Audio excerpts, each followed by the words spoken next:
Dans les replis du temps, avant que l'histoire ne se grave dans la mémoire des peuples, une plaine fertile s'étendait entre deux fleuves. Le Tigre et l'Euphrate dessinant un monde mouvant, tantôt généreux, tantôt menaçant. Leur crue apportait la vie, mais leur colère pouvait tout engloutir. Entre leurs eaux capricieuses, une civilisation prit racine, comme une plante fragile qui finit par dominer son environnement. Là, dans cette région que l'on nomme Mésopotamie, surgirent les premiers murmures de ce que nous appelons la civilisation. Les Sumériens n'apparurent pas dans le vacarme, mais dans le silence des plaines. Leur présence demeure mystérieuse. On ignore encore d'où ils venaient réellement. Était-ce un peuple né sur place, lentement façonné par les siècles, ou bien des migrants venus d'ailleurs, porteurs d'un savoir ancien ? Les tablettes d'argile, uniques témoins de leur passage, ne nous donnent pas de réponse définitive. Elles offrent des indices, des fragments, comme des ombres inscrites dans la matière. Le paysage qui accueillit les Sumériens était à la fois austère et prometteur. L'horizon s'étendait sans fin, marqué par des champs marécageux, des canaux naturels et une terre noire, fertile, mais difficile à maîtriser. L'absence de pierres, de bois et de métal rendait la construction précaire. Pourtant, de cette pauvreté naquit une ingéniosité surprenante. Les habitants façonnèrent des briques d'argile séchées au soleil, les empilèrent avec patience et donnèrent naissance aux premières villes. Ainsi, Uruk, Lagash, Eridu et Ur devinrent désolument des foyers d'humanité. Ce qui fascine dans ces cités, c'est qu'elles ne sont pas nées du hasard. Les Sumériens semblent avoir conçu un ordre, une organisation que rien ne laissait présager. Au lieu de simples villages dispersés, ils bâtirent de véritables centres urbains avec des temples, des entrepôts, des habitations regroupées autour d'espaces communs. Ce fut la première fois, dans l'histoire connue, qu'un peuple transforma la terre en un tissu organisé où chaque espace répondait à une fonction. Mais la plaine ne se laissait pas dompter facilement. Le climat sec et brûlant de l'été contrastait avec les inondations dévastatrices du printemps. Pour survivre, les Sumériens durent inventer des systèmes complexes d'irrigation, canaux, digues, bassins. Ce fut moins une conquête qu'un dialogue constant avec la nature, où chaque récolte dépendait de l'équilibre fragile entre l'eau et la terre. Le blé, l'orge et les dattes devinrent les piliers de leur subsistance, et avec eux, les premiers excédents agricoles virent le jour. Ces surplus changèrent tout. Ils permirent à certains de quitter les champs et de se consacrer à d'autres tâches, bâtir, administrer, échanger. De cette mutation lente naquit la division du travail, l'embryon des classes sociales et le besoin d'un pouvoir central. Les temples ne furent pas seulement des lieux de culte, mais aussi des centres de gestion et de redistribution. Ainsi, le religieux et l'économique s'entrelacèrent, scellant un ordre qui allait façonner des millénaires d'histoire. Le silence des plaines était donc trompeur. Sous cette apparente quiétude, un foisonnement s'organisait. Les Sumériens inventèrent un système de comptabilité rudimentaire, utilisant des jetons d'argile pour enregistrer les échanges. De là naquit l'écriture cunéiforme, non pas pour raconter des mythes au départ, mais pour compter des grains, des troupeaux, des jarres d'huile. Dans le besoin d'administrer l'abondance, l'humanité découvrit le pouvoir de la trace écrite. Ce geste simple en apparence bouleversa à jamais le destin des hommes. Les villes sumériennes n'étaient pas seulement des assemblages de briques, elles respiraient une spiritualité diffuse. Chaque cité se plaçait sous la protection d'un dieu ou d'une déesse dont le temple dominait l'horizon. On disait que la divinité résidait réellement dans la cité, veillant sur ses habitants, exigeant des offrandes, dictant des règles invisibles. Ainsi, vivre à Uruk ou à Lagash n'était pas seulement exister dans un espace géographique, mais aussi habiter un univers symbolique, tissé de mythes et de croyances. Mais qui étaient Antil, ces Sumériens, qui se levèrent les premiers sur la scène de l'histoire? Leur langue isolée, sans lien clair avec celles qui suivirent, reste une énigme. Aucun peuple connu ne parle aujourd'hui une langue apparentée. C'est comme si leur voix avait été coupée du fil de l'humanité. Une langue née et morte dans un fragment de temps. Ce silence linguistique accentue encore le mystère. Comment un peuple si inventif, si structuré, a-t-il pu disparaître presque sans laisser de descendants identifiables ? Les archéologues qui ont redécouvert Sumer au XIXe siècle racontent dans l'étrange impression de toucher un monde perdu. Sous les dunes et les couches de sable, ils trouvaient des tablettes gravées de signes incompréhensibles, des ruines de temples gigantesques. des objets de la vie quotidienne figés dans l'argile. C'était comme réveiller une mémoire oubliée, une mémoire que ni la Bible ni les traditions classiques n'avaient clairement préservée. La redécouverte des Sumériens fut ainsi un choc. Comment une civilisation aussi ancienne, aussi fondamentale, avait-elle pu s'effacer presque totalement de la conscience humaine ? Dans ces plaines silencieuses, les Sumériens avaient pourtant jeté les bases de tant de choses que nous tenons pour acquises. La cité, l'écriture, le commerce organisé, la religion structurée, la justice, la guerre elle-même, tout cela prit une forme nouvelle dans les mains de ce peuple. Chaque trace retrouvée nous rappelle que les origines de notre monde moderne sont liées beaucoup à ce moment précis, à ce peuple oublié qui osa inventer des réponses au chaos des fleuves. Et pourtant, plus nous nous approchons de Sumer, plus les questions s'épaississent. D'où venaient-ils vraiment ? Comment leur langue s'est-elle formée ? Quels liens entretenaient-ils avec d'autres peuples disparus, encore invisibles pour nous ? Leurs mythes, à travers l'épopée de Gilgamesh et d'autres récits, semblent garder en écho des souvenirs de cataclysmes plus anciens, de royaumes engloutis, de savoirs perdus. Peut-être portaient-ils, dans leur mémoire, les vestiges d'un monde oublié avant même leur naissance. Les plaines de Sumer, aujourd'hui désertiques et oubliées, semblent porter le poids de cette absence. Entre les herbes sèches et les collines de poussière, il est difficile d'imaginer l'effervescence des premières cités, le bruit des marchés, les prières qui montaient vers les temples. Mais les ruines demeurent, comme des cicatrices. Elles rappellent que l'histoire ne progresse pas en ligne droite, qu'elle peut effacer autant qu'elle révèle, et que les origines de notre civilisation reposent sur un sol fragile. Ainsi commence l'histoire des Sumériens. Dans le silence des plaines, au milieu des eaux capricieuses, un peuple se leva, façonna l'ordre là où régnait le chaos, puis s'effaça presque totalement. Ce silence, cette absence, nous invite à regarder plus loin, à suivre le fil de leur héritage invisible. Car au-delà des plaines, se dressèrent bientôt des cités aux contours étonnants, les premières dans véritables villes de l'humanité. Après le silence des plaines, vient le murmure des villes. Aux abords du Tigre et de l'Euphrate, là où l'eau et la boue s'unissent pour offrir un sol fertile, les Sumériens dressèrent ce que l'on peut considérer comme les premières cités de l'humanité. Elles n'apparurent pas comme de simples extensions de villages, mais comme des entités nouvelles, vivantes, complexes, capables de structurer le destin des hommes. Ces cités portaient des noms qui résonnent encore comme des échos anciens. Uruk, Eridu, Lagash, Ur. Leurs ruines s'élèvent toujours, fragments de briques cuites et séchées, témoignant de l'ingéniosité et de la persévérance d'un peuple qui refusa de se soumettre aux caprices des fleuves. Uruk, souvent décrite comme la plus grande et la plus impressionnante, fut sans doute la première véritable ville du monde. Elle abritait des dizaines de milliers d'habitants à une époque où la plupart des peuples vivèrent encore dispersés dans des campements ou de modestes hameaux. Sa taille et son organisation défiaient l'imaginaire. Au centre, un vaste complexe religieux dominait l'horizon, avec ses temples et ses cours monumentales. Autour, les quartiers se déployèrent en cercles irréguliers, reliés par des rues étroites, bordées de maisons en briques d'argile. Les marchés bruissaient de voix, les canaux amenaient en l'eau, et les murailles imposantes entouraient la cité comme pour protéger son cœur battant. Eridu, plus ancienne encore selon certaines traditions, fut considérée par les Sumériens comme la première ville jamais bâtie. Dans leur mythe, elle était le lieu choisi par les dieux pour s'établir parmi les hommes. Cité sacrée, elle incarne l'origine spirituelle de leur monde. On raconte que Enki, le dieu des eaux profondes et de la sagesse, y avait établi son temple, gardien des savoirs et des secrets. Cette dimension religieuse donnait aux cités une identité singulière. Elles n'étaient pas seulement des centres politiques et économiques, mais aussi des espaces où le divin se mêlait au quotidien. Chaque cité se réclamait d'un dieu tutélaire, et l'on croyait que la prospérité dépendait de l'équilibre fragile entre l'offrande humaine et la volonté divine. Lagash et Ur, plus tardives mais tout aussi influentes, démontraient le dynamisme d'un peuple qui ne cessa de bâtir et de réinventer son organisation. À Lagash, l'archéologie a révélé des preuves de conflits, de rivalités politiques, mais aussi de développement artistique et juridique remarquables.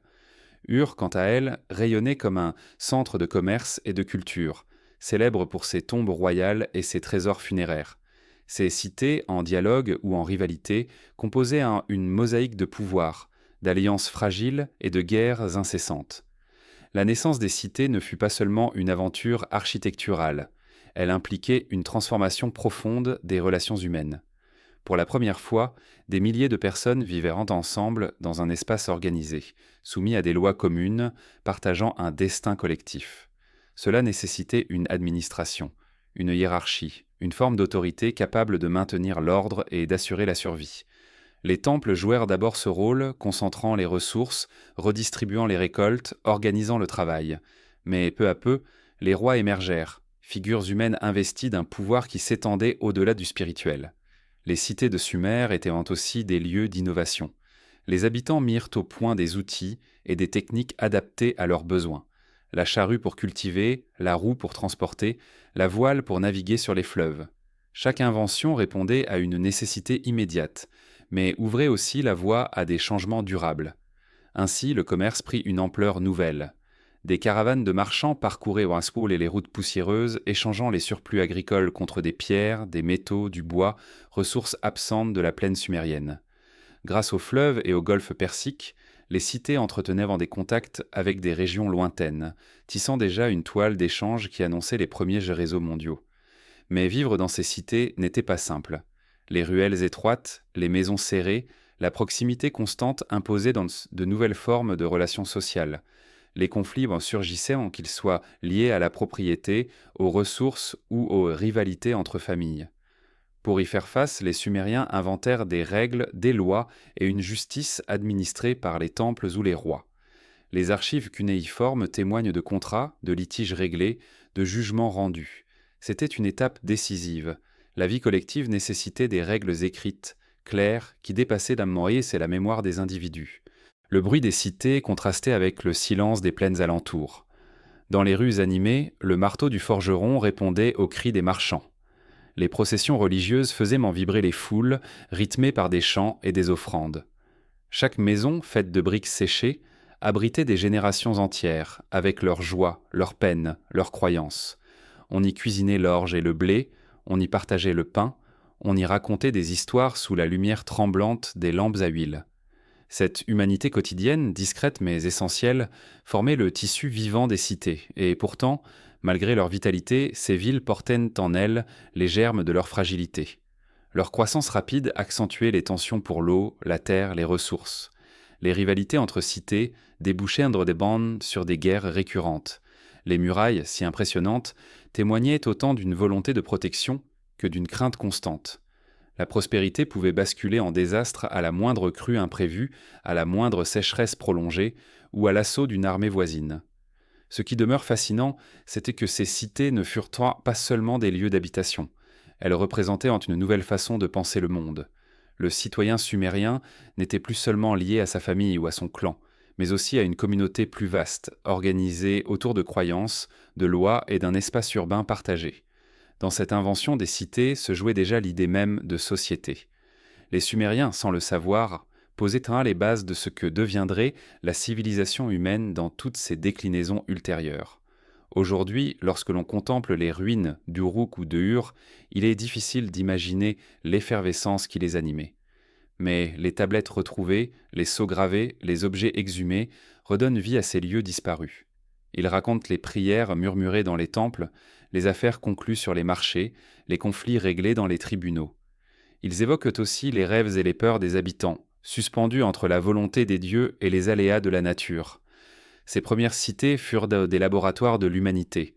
Elles révélèrent la capacité des hommes à s'unir, à inventer, à construire ensemble. Mais elles révélèrent aussi leurs limites, leurs rivalités, leur vulnérabilité.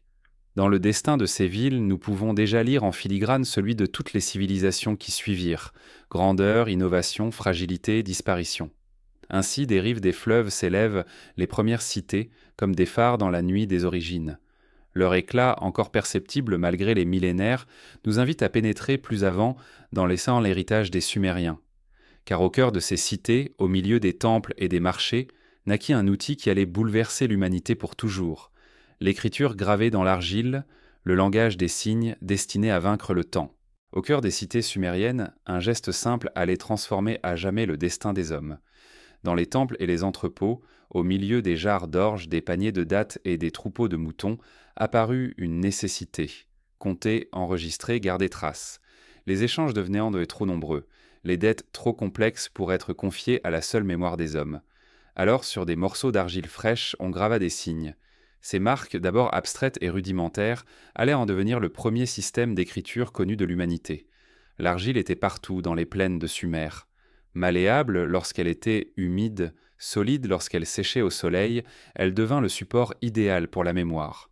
Avec un calame, une tige de roseau taillée en pointe, les scribes traçaient de rondes de petites impressions triangulaires, des formes qui ressemblaient à des clous enfoncés dans la matière molle. C'est de ce motif que vint le terme cunéiforme, dérivé du latin cuneus, qui signifie coin ou clou. Ce qui n'était au départ qu'un outil de comptabilité se mua en langage écrit, capable de dire non seulement combien, mais aussi qui, quand et pourquoi. Les premières tablettes racontent une humanité pragmatique. On y trouve des listes de céréales, des inventaires de bétail, des registres d'impôts. Chaque signe représentait une chose concrète, un sac d'orge, un troupeau de chèvres, une jarre d'huile. Mais peu à peu, les Sumériens comprirent qu'ils pouvaient en aller plus loin. Ils inventèrent des signes pour des sons, des combinaisons, des idées. L'écriture devint plus souple, plus abstraite, capable d'exprimer des récits et des prières. Ce passage de l'image au symbole, de la chose à l'idée, marque une révolution silencieuse. L'esprit humain venait de franchir un seuil irréversible. Dans les écoles des temples, les apprentis scribes passaient des années à répéter les mêmes signes sur des tablettes d'argile, leurs mains s'usaient sur le calame, leurs yeux se fatiguaient à reproduire sans cesse les mêmes lignes. De ces exercices monotones naissait une élite, les gardiens de l'écriture, car savoir écrire, c'était détenir un pouvoir immense. Celui qui maîtrisait les signes contrôlait les échanges, fixait les lois, consignait la mémoire des rois et des dieux. Dans un monde encore largement analphabète, le scribe était à la fois un administrateur, un prêtre et un archiviste de l'éternité. L'écriture donna aux Sumériens la possibilité d'ordonner leur société. Les transactions commerciales pouvaient être garanties par un texte inscrit.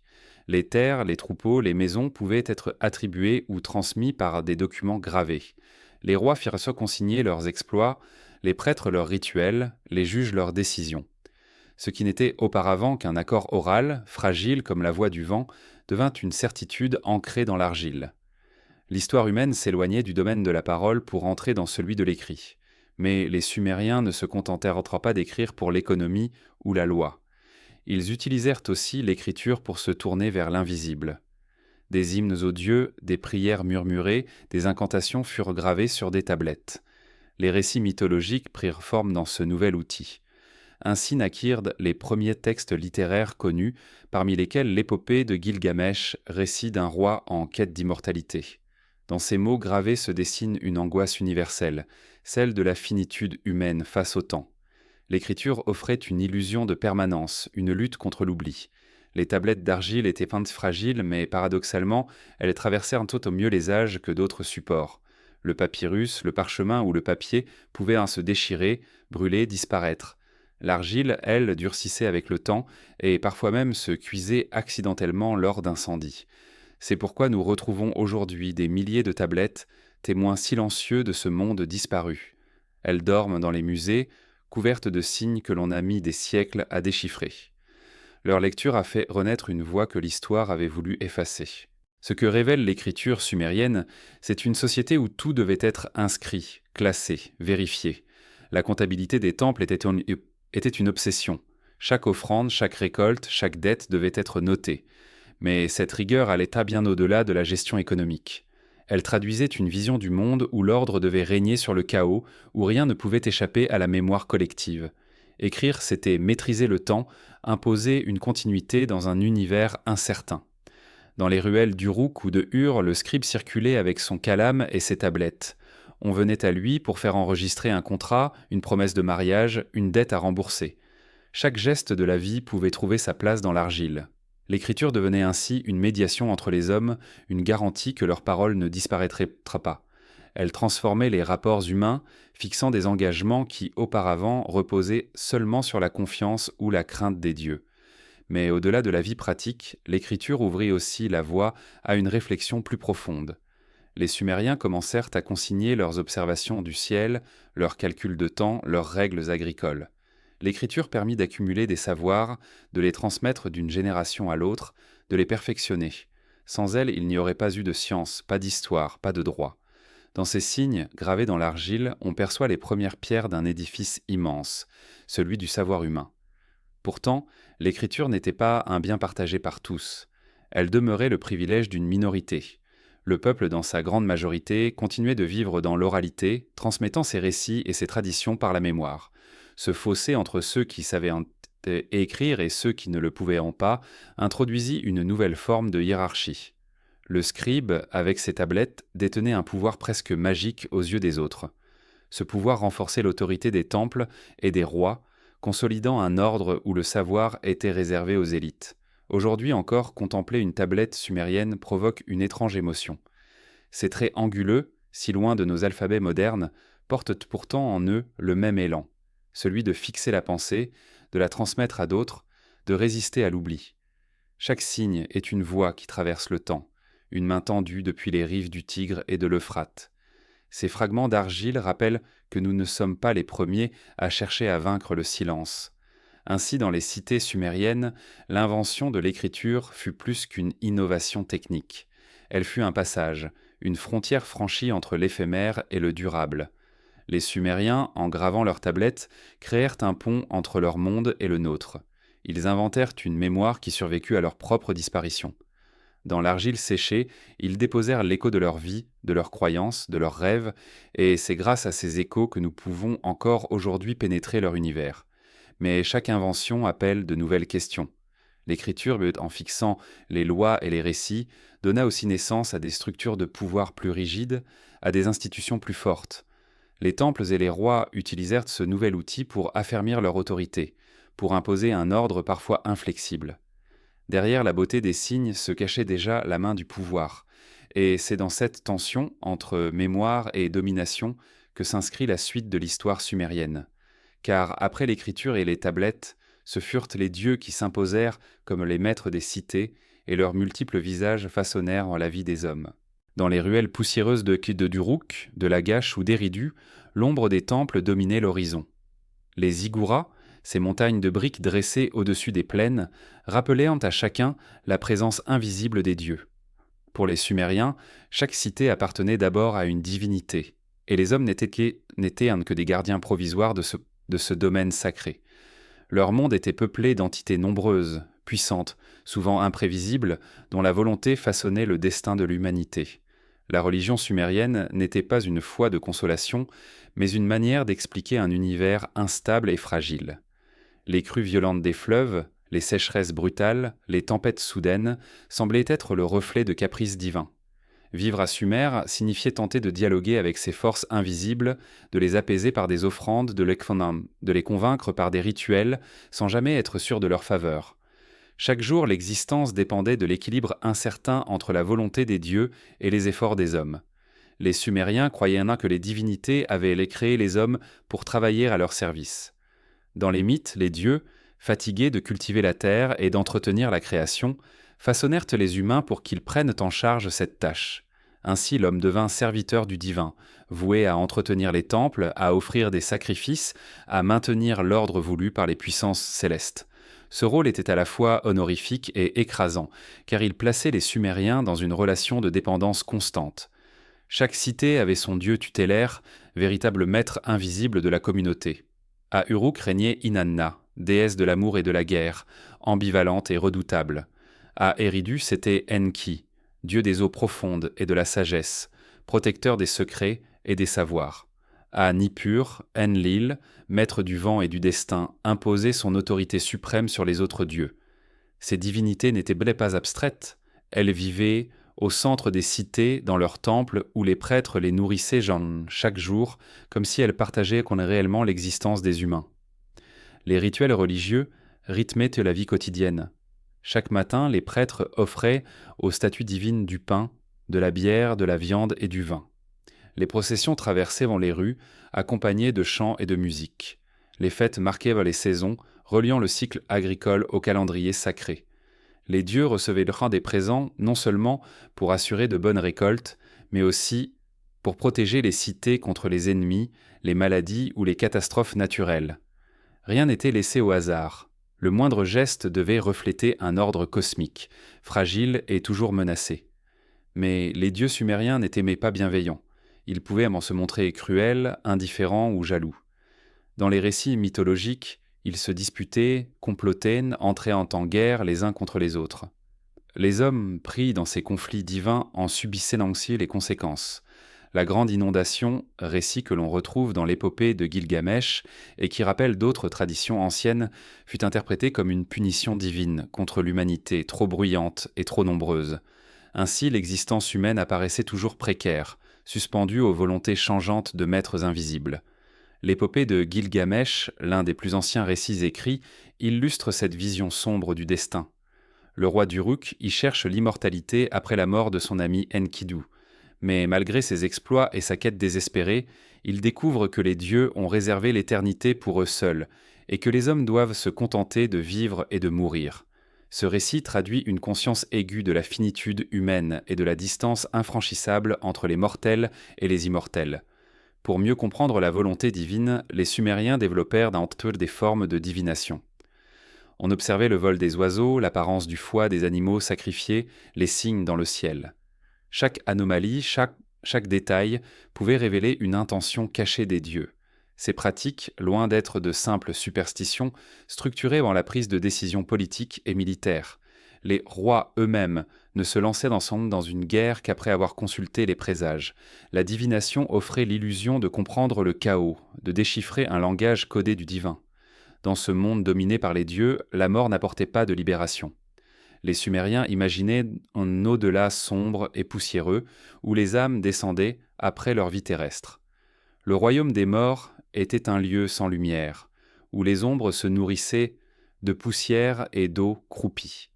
Cette vision lugubre contrastait avec les promesses d'éternité lumineuse que d'autres religions développeront plus tard. Ici, la vie terrestre, aussi brève et fragile soit-elle, avait plus de valeur que l'attente d'un salut futur. La religion sumérienne était donc marquée par une tension constante entre l'espoir et la crainte, entre le besoin de protection et la conscience d'un destin cruel. Mais c'est cette tension même qui nourrit la créativité des Sumériens. Leurs temples, leurs hymnes, leurs mythes reflètent une tentative incessante de dialoguer avec un monde supérieur, d'apaiser ses forces, de donner un sens à l'injustice et à la fragilité de la vie. Aujourd'hui encore, les récits sumériens continuent de résonner par leur profondeur. Dans la figure d'Inanna, déesse ambiguë qui descend aux enfers et en revient transformée, certains voient le reflet des cycles de la nature, de la mort et de la renaissance. Dans les aventures de Gilgamesh, on reconnaît l'écho universel de la quête humaine face à la mort. Ces récits ne sont pas seulement des vestiges d'un passé lointain, ils disent quelque chose de l'âme humaine, de ses angoisses et de ses désirs les plus anciens. En observant ces mythes et ces croyances, nous comprenons que la religion des Sumériens était bien plus qu'une simple superstition. Elle était une structure de pensée, une manière d'organiser l'existence, une tentative de comprendre l'incompréhensible. Les dieux multiples représentaient les forces du monde, les contradictions de la vie, les mystères de la mort. Leur multiplicité reflétait un univers sans unité, où l'ordre devait sans cesse être rétabli par les hommes à travers les rituels et les offrandes. Les dieux, capricieux et redoutables, ne donnaient aucune certitude. Le destin restait incertain, comme une écriture toujours incomplète, un récit que nul ne pouvait achever. Pourtant, c'est précisément dans cette incertitude que les Sumériens trouvèrent une forme de sens. En offrant aux dieux leur travail, leurs prières, leurs chants, ils affirmaient une dignité humaine face au mystère. Même dans la dépendance, ils cherchaient à négocier, à comprendre, à influencer les forces invisibles. Ainsi, les dieux multiples des Sumériens ne furent pas seulement des figures religieuses. Ils furent les miroirs d'une humanité consciente de sa fragilité, de sa petitesse face à l'univers, mais aussi de sa capacité à inventer des récits, à bâtir des temples, à chanter la vie malgré la certitude de la mort. Dans ce dialogue inachevé entre les hommes et les dieux, une civilisation entière s'est construite, fragile mais profondément humaine. Et dans l'ombre des temples, une autre force commençait à se dessiner, celle des hommes eux-mêmes, rois et prêtres, qui utilisèrent les dieux pour affermir leur pouvoir. Car si les divinités régnaient sur les cités, ce furent les humains qui, peu à peu, organisèrent leur règne terrestre.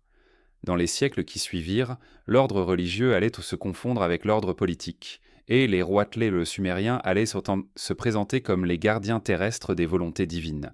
Dans l'ombre des ziggourats, au milieu des temples où résonnaient en chants et prières, se dessinait une hiérarchie silencieuse. Le pouvoir à Sumer ne reposait pas seulement sur la force militaire ou l'autorité des chefs, mais sur un équilibre instable entre le sacré et le terrestre. Les Roatley, figures humaines chargées de gouverner, et les prêtres, gardiens de l'invisible, partageaient un pouvoir qui pouvait unir, mais aussi diviser. Ensemble, ils façonnaient un ordre fragile, oscillant entre coopération et rivalité. Au commencement, les temples étaient le véritable centre du pouvoir. Chaque cité s'organisait autour de son sanctuaire principal, demeure terrestre du dieu protecteur. Les prêtres administraient les récoltes, supervisaient les travaux d'irrigation, distribuaient les surplus. Leur autorité dépassait largement le domaine spirituel. Ils étaient un gestionnaire, économe, parfois même juge. Dans ces premières cités, la religion et l'économie étaient indissociables, car maintenir la faveur des dieux signifiait aussi assurer la survie collective. Pourtant, la croissance des cités fit naître de nouvelles figures de pouvoir. Des chefs militaires, élus ou imposés lors de crises, commencèrent à diriger les hommes en temps de guerre. Leur rôle, d'abord provisoire, se renforça au fil du temps. Ces meneurs devinrent des roitelets, des rois locaux, dont l'autorité s'étendit au-delà du champ militaire. Peu à peu, ils se présentèrent comme les représentants des dieux sur terre, les seuls capables de garantir l'ordre divin et humain. Le pouvoir se déplaçait lentement des temples vers les palais, même si la religion demeurait l'instrument indispensable de leur légitimité. Ce double pouvoir ne se vivait pas sans tension. Les prêtres conservaient une influence considérable, car ils étaient les interprètes des volontés divines. Les Roatley, eux, avaient besoin de cette caution spirituelle pour gouverner.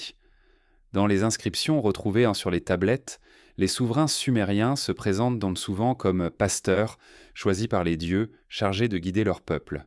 Cette image pastorale n'était pas anodine. Elle rappelait que le roi devait protéger, nourrir et maintenir l'ordre comme un berger avec son troupeau. Mais derrière cette métaphore douce se cachait une réalité plus rude. Gouverner signifiait aussi imposer, lever des impôts, organiser des armées. Dans les cours royales, l'éclat se mêlait à la rudesse. Les Roatley vivaient dans des palais faits de briques, vastes mais modestes comparés aux monuments ultérieurs des Égyptiens ou des Perses. Ils étaient entourés de scribes, de conseillers, de soldats, de serviteurs. Le pouvoir royal n'était pas absolu, il devait composer avec les familles influentes, les prêtres puissants et parfois même les pressions du peuple. Ce tissu de relations rendait l'ordre politique fragile, soumis à des équilibres instables et aux caprices de l'histoire. Les rois sumériens cherchaient à affermir leur autorité par des gestes symboliques. Ils commandaient institutionnant la construction de temples, finançaient des canaux, lançaient dans ça des guerres victorieuses. Chaque action devait prouver qu'ils étaient dignes de la charge confiée par les dieux. Certains inscrivaient leur exploit sur des stèles de pierre, marquant leur nom dans la matière pour affirmer leur grandeur. Mais malgré ces efforts, leur pouvoir restait vulnérable. Les cités voisines guettaient trop la moindre faiblesse, et les rivalités internes menaçaient toujours de renverser un roi trop ambitieux. Les prêtres, eux, entretenaient un pouvoir plus discret, mais tout aussi déterminant. Leur maîtrise de l'écriture, des rituels et de la divination leur donnait un rôle essentiel dans la société. On venait les consulter pour savoir quand semer, quand partir en guerre, comment interpréter un signe dans le ciel. Leur autorité reposait sur un savoir qui échappait au commun des mortels, un langage secret avec les dieux. Les roitelets eux-mêmes ne pouvaient ignorer ces interprètes du sacré, car leur légitimité dépendait de leur bénédiction et de leurs rituels. Cette coexistence fragile entre rois et prêtres créait un équilibre instable. Dans certaines cités, le pouvoir royal dominait clairement, marginalisant les prêtres. Dans d'autres, le temple restait le centre de tout, et le roi n'était qu'un administrateur secondaire. Ces variations expliquent en partie les tensions récurrentes entre cités sumériennes. Chaque ville développait son propre modèle, avec des équilibres différents entre pouvoir politique et pouvoir religieux. Mais au-delà des rivalités internes, une question plus profonde se posait. Comment maintenir l'ordre dans un monde si incertain ? Les crues des fleuves, les sécheresses, les famines, les invasions rappelaient sans cesse la fragilité de la civilisation.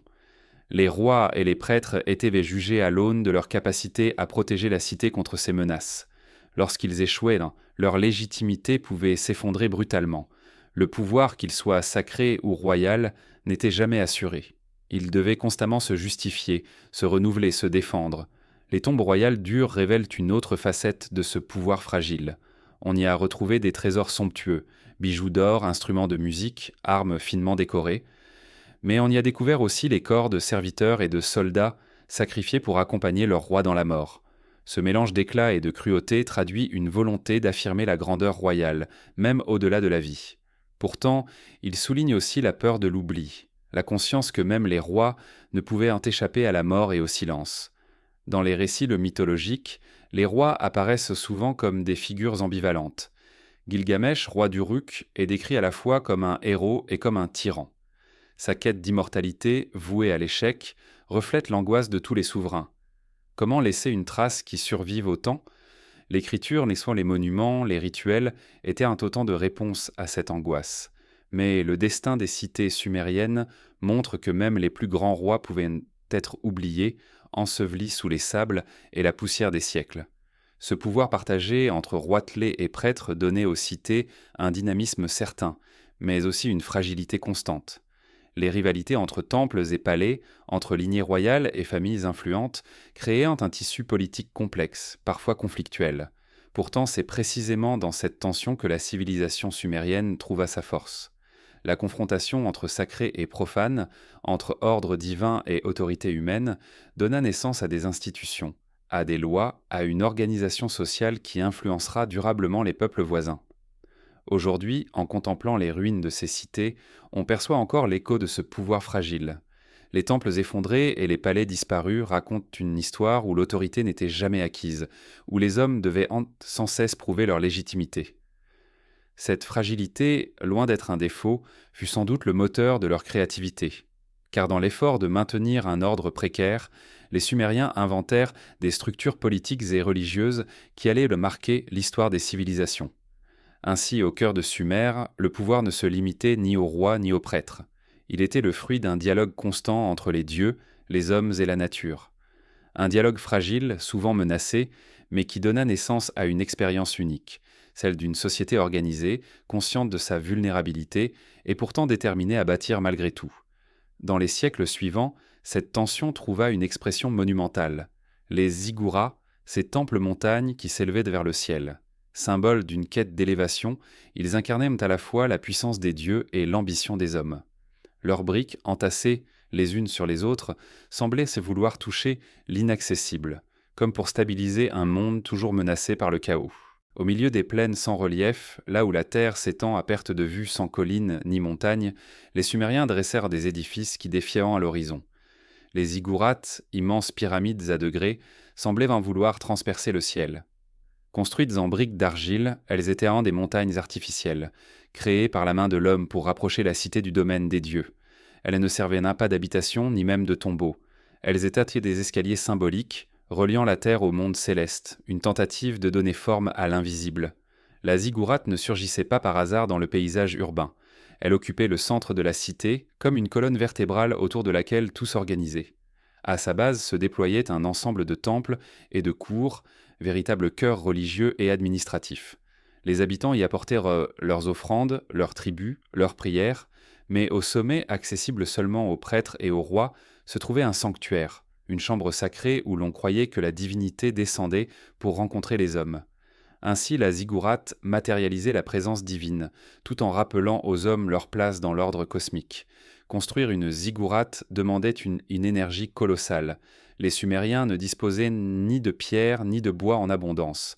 Ils devaient modeler des millions de briques d'argile, les sécher au soleil ou les cuire, puis les assembler en terrasses successives.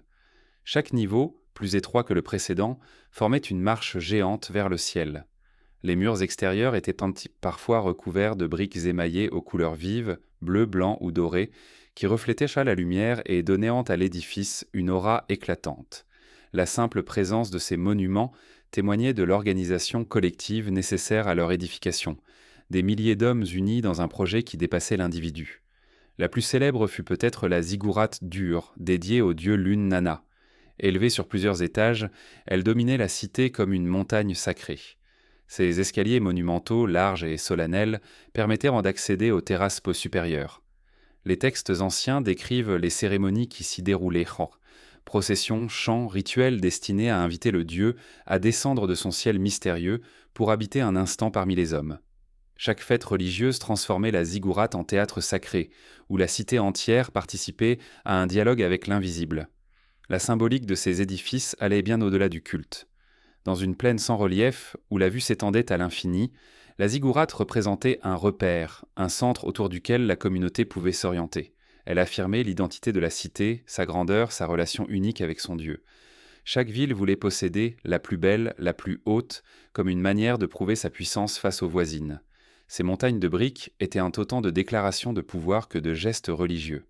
Dans l'imaginaire sumérien, la ziggourate incarnait le lien entre les trois mondes, le ciel des dieux, la terre des hommes et le monde souterrain des esprits. Monter ces escaliers revenait à franchir symboliquement ces niveaux, à se rapprocher de la divinité. Les prêtres, en gravissant les marches, rejoignent un chemin spirituel, portant avec eux les prières et les offrandes de la communauté. Chaque degré était une élévation, un pas vers un mystère inaccessible. La construction de ces édifices reflète aussi la vision sumérienne de l'ordre. Là où le chaos menaçait sans cesse, inondations, sécheresse, guerre, la ziggoura représentait la stabilité, la permanence, la verticalité dans un monde horizontal. Elle fixait un axe, un centre, comme pour affirmer que la cité, malgré sa fragilité, était reliée à une puissance supérieure. Dans leur masse imposante, ces monuments traduisaient une certitude. La civilisation avait trouvé un point d'ancrage face aux incertitudes du temps. Mais derrière cette monumentalité se cachait une réalité plus sombre. Construire une ziggourate exigeait le labeur incessant des ouvriers, des esclaves, des paysans réquisitionnés. Les briques, fragiles, devaient en être sans cesse entretenues, réparées, reconstruites. Le climat rude abîmait rapidement les structures et chaque génération devait réaffirmer son engagement en maintenant vivante la montagne de briques. La ziggourate était donc à la fois un symbole de permanence et une preuve de la fragilité humaine, un édifice éternel que l'on devait sans cesse reconstruire. Certains chercheurs voient dans la ziggourate l'origine lointaine du récit biblique de la tour de Babel, une construction qui voulait toucher le ciel, symbole d'orgueil et de défi. Mais pour les Sumériens, il ne s'agissait pas de défier les dieux, mais au contraire de leur offrir un lieu de rencontre. Ce n'était pas une conquête, mais une invitation, un appel lancé vers l'invisible. Loin d'une tour arrogante, la ziggourate était une prière pétrifiée, une main tendue vers le ciel. Aujourd'hui, les ruines des ziggourats se dressent encore dans le désert irakien. Leurs briques usées par le vent et le sable témoignent de leur grandeur passée. Même délabrées, elles conservent une puissance étrange. Devant ces masses silencieuses, on imagine les processions anciennes, les chants perdus, les flammes des torches éclairant les marches lors des rituels nocturnes. Ces vestiges rappellent que les Sumériens, bien avant d'autres civilisations, avaient compris la force symbolique de l'architecture, sa capacité à inscrire le sacré dans la matière. Les ziggourats furent aussi des lieux de savoir. Autour des temples s'organisaient les écoles de scribes, les archives dans les observatoires rudimentaires où l'on étudiait sur le ciel. Les prêtres astronomes y observaient les étoiles, y calculaient les cycles des planètes, y notaient les signes célestes pour interpréter la volonté des dieux. Ainsi, les ziggourats furent à la fois des sanctuaires et des centres intellectuels, des lieux où le religieux et le scientifique naissant se rejoignaient dans une même quête de compréhension du monde. Dans leur masse imposante, ces édifices traduisent une angoisse universelle, celle de l'éphémère. Les Sumériens savaient que la vie était brève, fragile, soumise à la mort et aux catastrophes. En érigeant ces montagnes, ils inscrivaient dans la terre une permanence, un rappel que leur cité, leur peuple, leur Dieu ne disparaîtraient pas totalement. Chaque brique posée était une victoire contre l'oubli, une trace laissée au-delà du temps humain. Et pourtant, malgré leur grandeur, les ziggourats n'empêchèrent pas la chute des cités. Elles se fissurèrent, s'effondrèrent, furent recouvertes par le sable et le silence. Mais leur symbole survécut, inspirant d'autres peuples, d'autres cultures. Les Babyloniens, les Assyriens, et même plus tard les bâtisseurs des pyramides et des temples, reprirent dans cette idée, dresser des monuments qui relient entre ciel et terre. La montagne artificielle des Sumériens devint un modèle universel, repris et transformé à travers les âges. Ainsi, les ziggourats ne sont pas seulement des ruines, elles sont les témoins d'une quête ancienne, d'un désir éternel de donner sens au monde en le reliant à ce qui le dépasse. Ces montagnes dressées vers le ciel racontent la même histoire que l'écriture, que les mythes, que les rois, celle d'une humanité fragile, consciente de sa petitesse, mais décidée à bâtir malgré tout. Et dans l'ombre de ces édifices, la vie quotidienne continuait. Les marchands apportaient toutes leurs marchandises, les fermiers livraient leurs récoltes, les artisans travaillaient sur la laine, le bronze, l'argile. Car la grandeur des ziggourats ne pouvait exister sans l'effort patient de ceux qui animèrent les marchés, creusèrent les canaux, voyageaient au loin pour rapporter ce que la plaine n'offrait pas. Le commerce discret mais vital devint le sang qui irrigua ces cités, reliant les montagnes de briques à des horizons encore plus lointains. Sous les ombres massives des ziggourats, la vie des cités sumériennes battait au rythme d'un mouvement plus discret, presque invisible mais vital, celui des échanges. Car les plaines de Sumer, aussi fertiles soient-elles, manquaient soit de nombreuses ressources essentielles. La terre donnait de l'orge, du blé, des dattes, mais n'offrait ni pierre, ni bois, ni métaux en quantité suffisante. Pour bâtir, pour orner, pour forger, les Sumériens durent rester lever les yeux au-delà de leurs horizons plats, tracer des routes, suivre les cours d'eau et s'aventurer jusqu'aux rivages des mers. Ainsi naquit l'un des premiers réseaux d'échanges organisés de l'histoire, reliant Sumer à des contrées lointaines et parfois mystérieuses. Les tablettes d'argile retrouvées dans les ruines des cités témoignent de cette effervescence commerciale. On y lit des listes de cargaisons, des contrats de vente, des inventaires d'expéditions. Des caravanes de mulets et d'ânes partaient chaque jour des portes des cités, chargées de grains, de textiles, d'huile, de bière, parfois de bijoux façonnés par les artisans locaux. En retour, elles rapportaient donc ce que la plaine ne pouvait donner, du bois des montagnes, du cuivre et de l'étain pour les outils et les armes, de la pierre dure pour les sceaux et les statues. Le commerce n'était pas seulement une nécessité matérielle, il devint aussi un moyen de tisser des liens avec d'autres peuples. Au nord, les routes menaient vers l'Anatolie et les hautes terres où l'on extrayait le métal. À l'est, elles franchissaient les monts du Zagros pour atteindre les lames, riches en pierres précieuses et en bois. Vers l'ouest, elles suivaient le long ruban du désert syrien pour rejoindre les rives de la Méditerranée. Mais c'est surtout vers le sud, en direction du golfe Persique, que les Sumériens tournaient leur regard, découvrant les promesses et les dangers des mers inconnues. Les Sumériens, peuple des fleuves, apprirent aussi à naviguer. Le Tigre et l'Euphrate étaient en fait leur première route, et des barques légères en roseaux enduits de bitume transportaient les marchandises d'une cité à l'autre. Mais bientôt, ils construisirent cependant des embarcations plus robustes, capables de s'aventurer sur les eaux salées du Golfe. Ils parlaient moncentrant de Dilmun, une terre lointaine située sans doute dans l'actuel Bahreïn, qu'ils décrivaient maintenant comme un lieu prospère, riche en marchandises.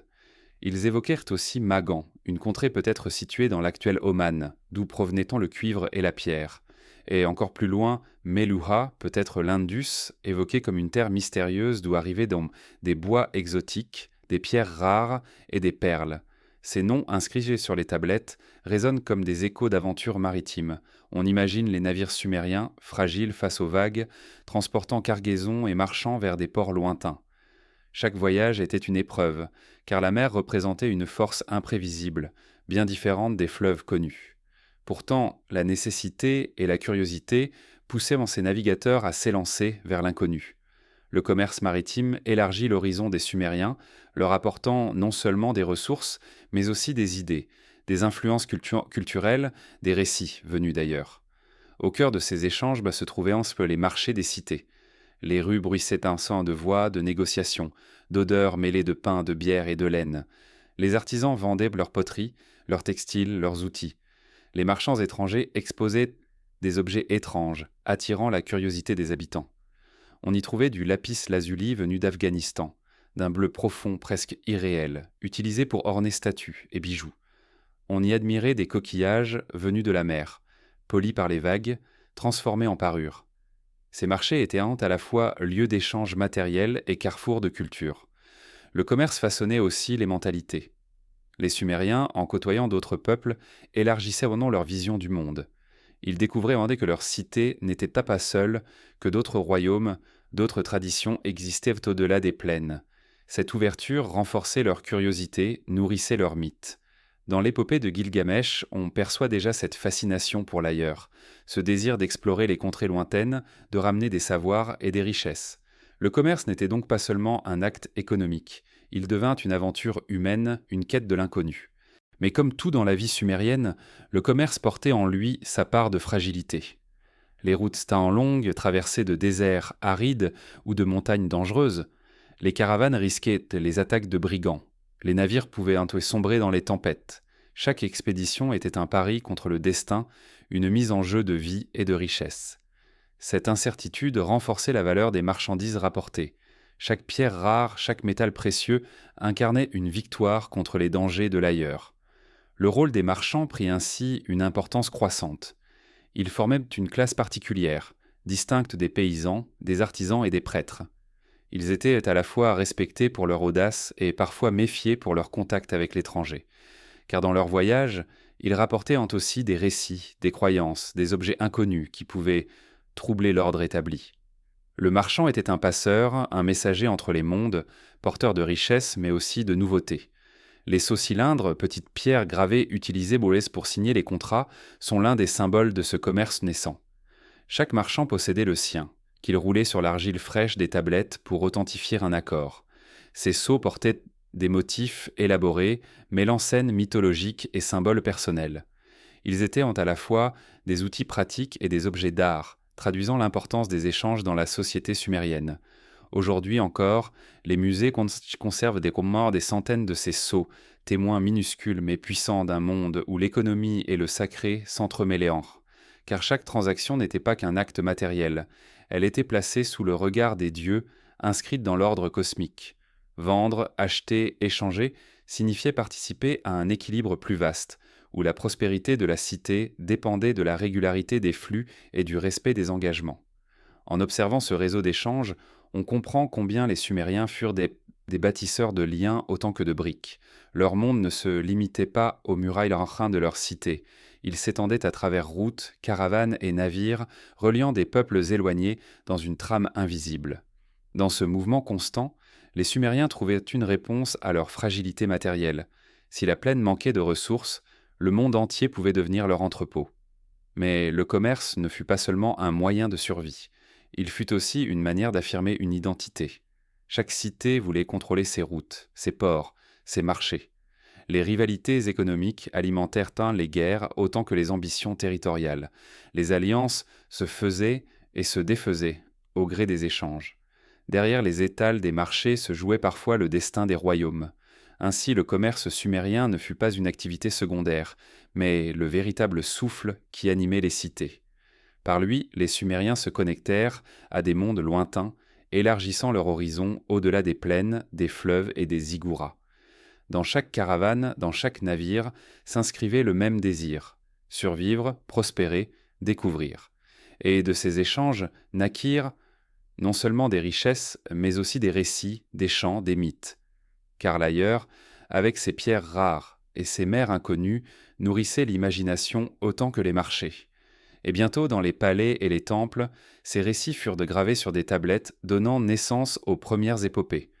Parmi elles, une histoire allait traverser les millénaires, celle d'un roi parti chercher la vie éternelle et qui trouva dans le voyage même la vérité de son destin. Au-delà des marchés bruyants et des temples de briques, dans le silence des salles où l'argile conservait les signes du temps, naquirent des récits. Les Sumériens ne se contentèrent pas de compter des jarres d'huile ou des sacs d'orge. Ils inscrivaient aussi des histoires. De leurs mains patientes surgirent les premières épopées connues de l'humanité, des récits où les hommes dialoguèrent avec les dieux, où les rois affrontaient les limites de leurs conditions. Parmi ces textes, un nom résonne avec une force particulière, celui de Gilgamesh, roi d'Uruk, demi-dieu, héros et tyran, dont les aventures allaient y traverser les millénaires. Gilgamesh, figure historique ou mythe incarné, régnait sur Uruk dans un temps ancien. Les tablettes le décrivent comme un souverain d'une force extraordinaire, 2/3 divin et 1/3 humain. Mais sa puissance faisait de lui un maître dur, que son peuple redoutait autant qu'il l'admirait. Devant l'oppression de ce roi inflexible, les habitants d'Uruk implorèrent les dieux d'envoyer un égal capable de le tempérer. Alors naquit Enkidu, l'homme sauvage, enfant des steppes, aux cheveux longs, qui vivait parmi les bêtes et buvait au point d'eau. Leur rencontre fut violente. Gilgamesh et Enkidu s'affrontèrent dans un combat titanesque, secouant les murs d'Uruk. mais au lieu de se détruire, ils se reconnurent comme égaux et devinrent amis.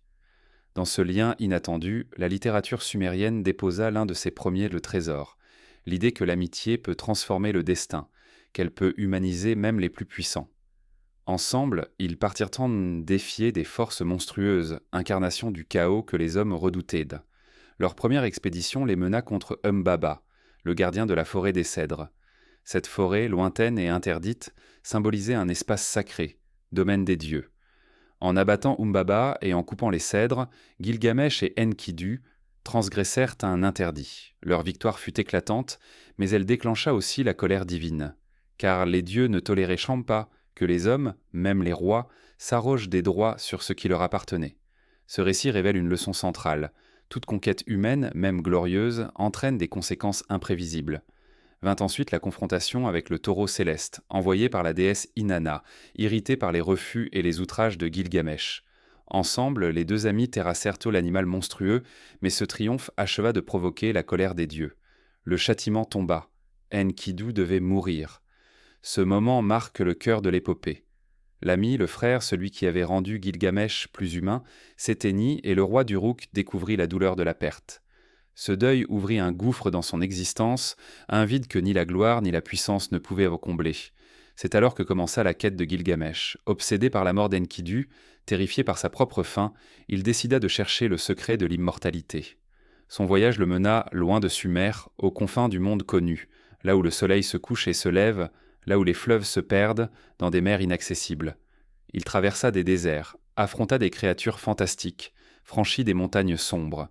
Chaque étape du récit semble une métaphore de l'épreuve humaine, la fatigue, l'espoir, la désillusion.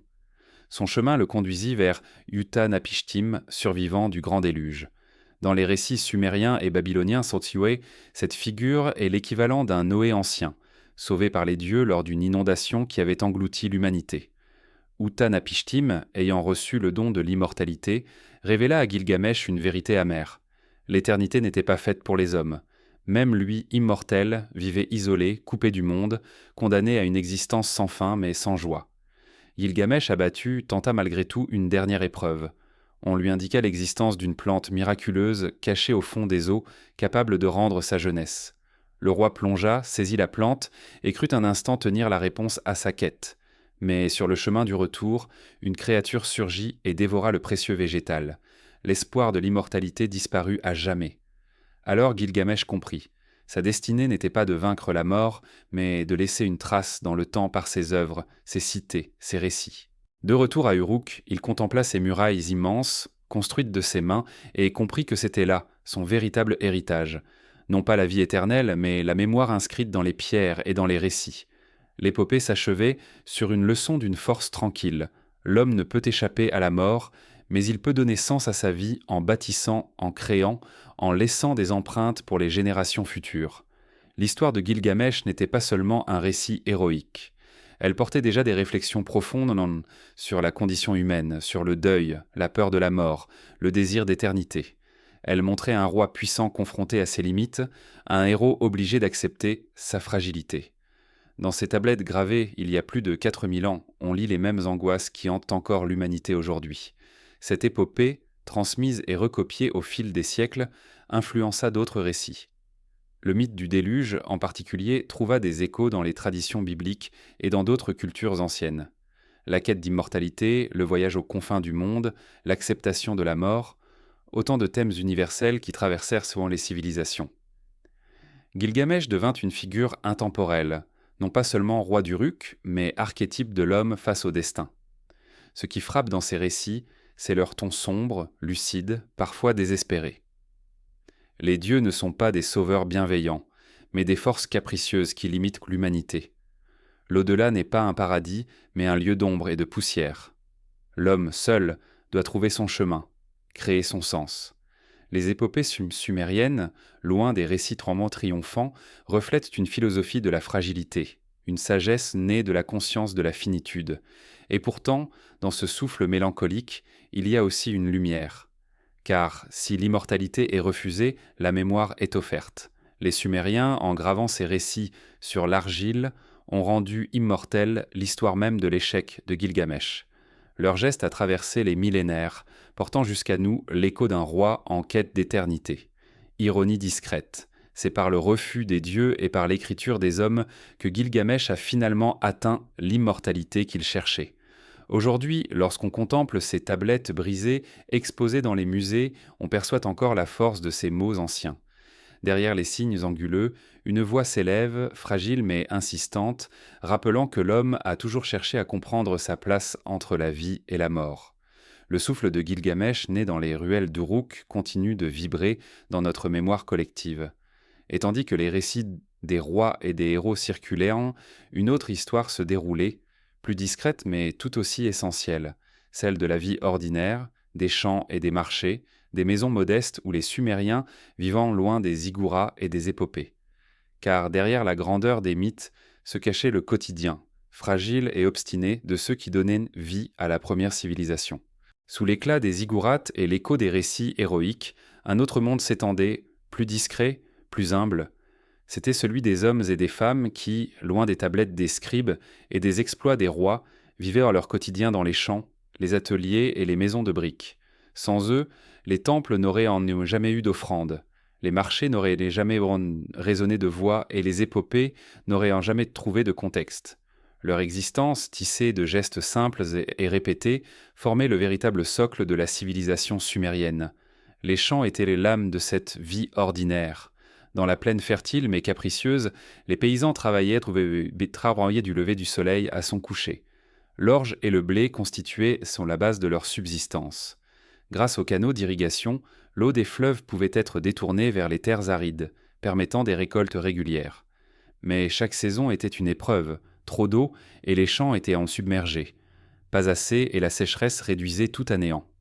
Le travail de la terre exigeait une vigilance constante, une organisation collective où chaque famille participait à l'entretien des digues et des canaux. C'était une lutte permanente contre la nature, mais aussi une coopération vitale entre voisins. Les marchés donnaient à cette production son visage le plus vivant. Dans les cités, les places bruissaient de voix et d'odeurs. Les paysans y apportaient leurs sacs d'orge, leurs fruits secs, leurs jarres d'huile, tandis que les artisans y vendaient leurs poteries, leurs textiles et leurs outils de bronze. Les marchands étrangers, venus par les routes ou par les fleuves, y exposaient des produits inconnus, pierres brillantes, coquillages, bois rares. Le marché était un théâtre de rencontres, où l'on marchandait, où l'on échangeait, mais aussi où l'on partageait des nouvelles, des récits, des rumeurs. C'était un lieu d'interaction sociale autant qu'économique, où se construisait l'identité collective de la cité. Les maisons des Sumériens reflétaient cette simplicité pragmatique. Faute de pierre ou de bois en abondance, elles étaient bâties en briques d'argile séchées au soleil. Modestes et fragiles, elles s'usaient rapidement et devaient être reconstruites régulièrement. Les habitations des plus pauvres se composaient souvent d'une seule pièce, tandis que celles des familles aisées pouvaient s'articuler autour d'une petite cour intérieure. Les toits plats, faits de roseaux et de boue, servaient parfois de lieu de repos lors des nuits chaudes. À l'intérieur, l'espace était occupé par des jarres, des tapis de roseaux, quelques meubles simples. Le confort était sommaire, mais ces demeures abritaient une vie familiale intense, ponctuée par les repas partagés et les récits transmis oralement. La nourriture, bien que limitée, traduisait une certaine variété. L'orge, base de l'alimentation, servait à produire du pain, mais aussi une bière épaisse, boisson commune à toutes les classes sociales. Les dattes, abondantes dans la région, complétaient les repas, tout comme les légumes cultivés dans les jardins irrigués.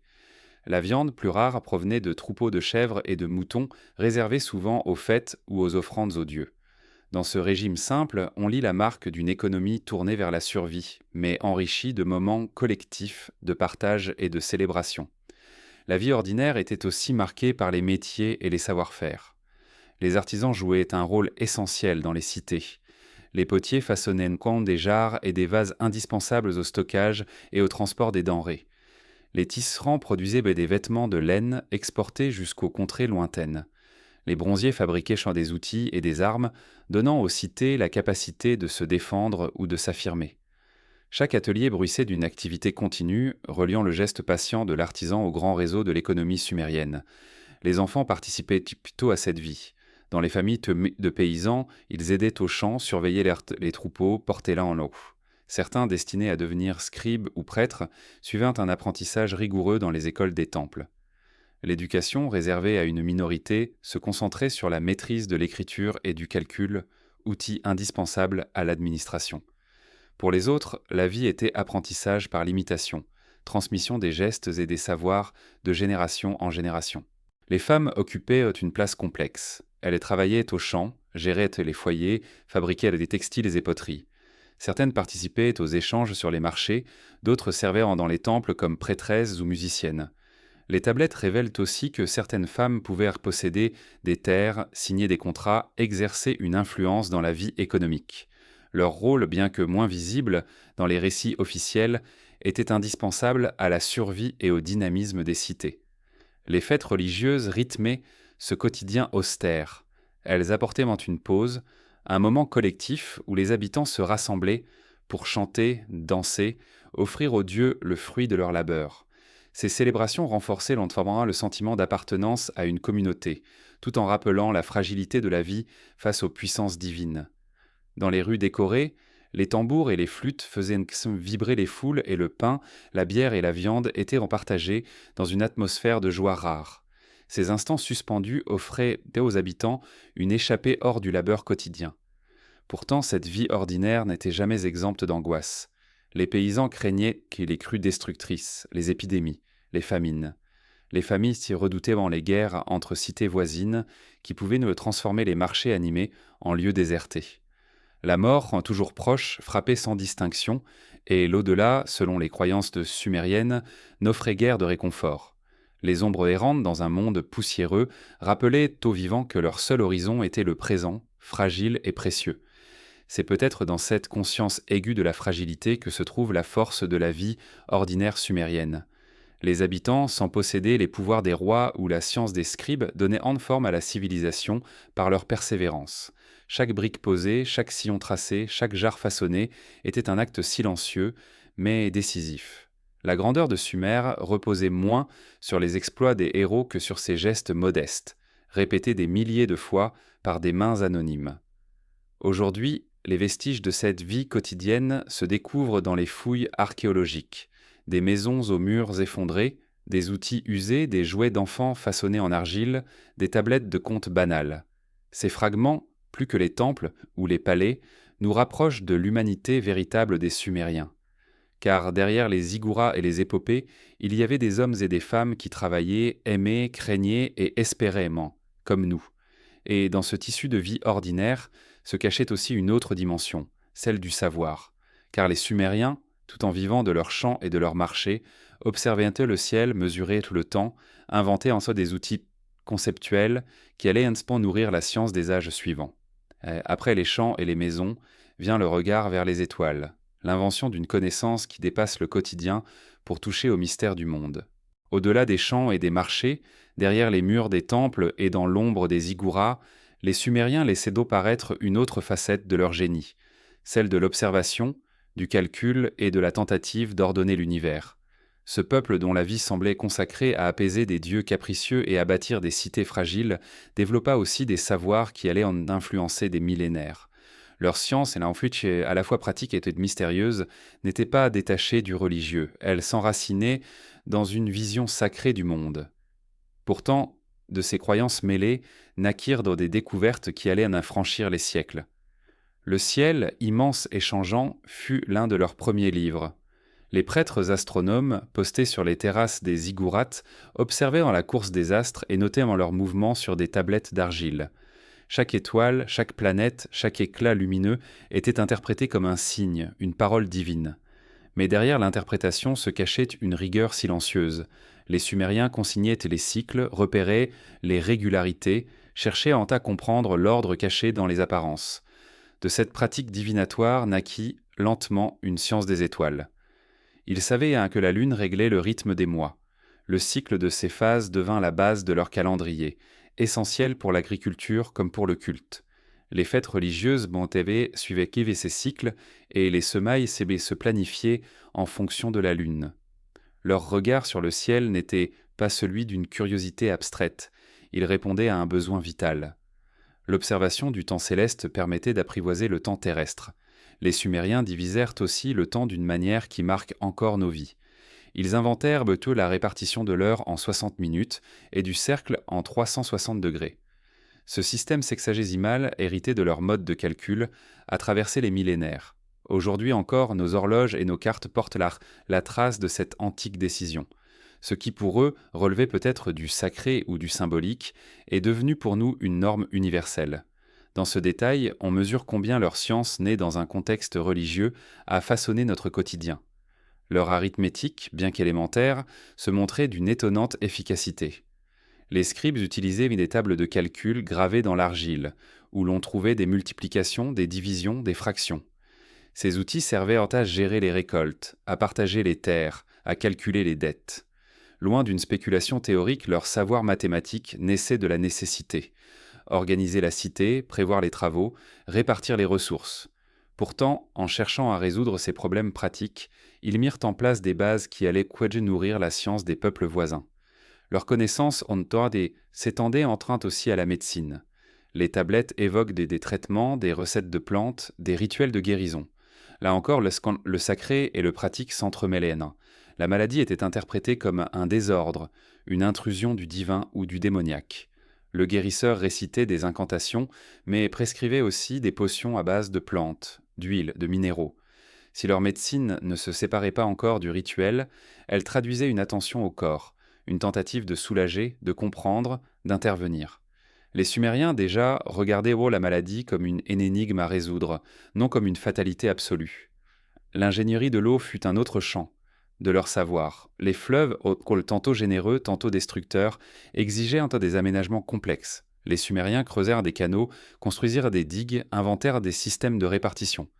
Ces travaux nécessitaient donc des mesures, des calculs, une organisation collective.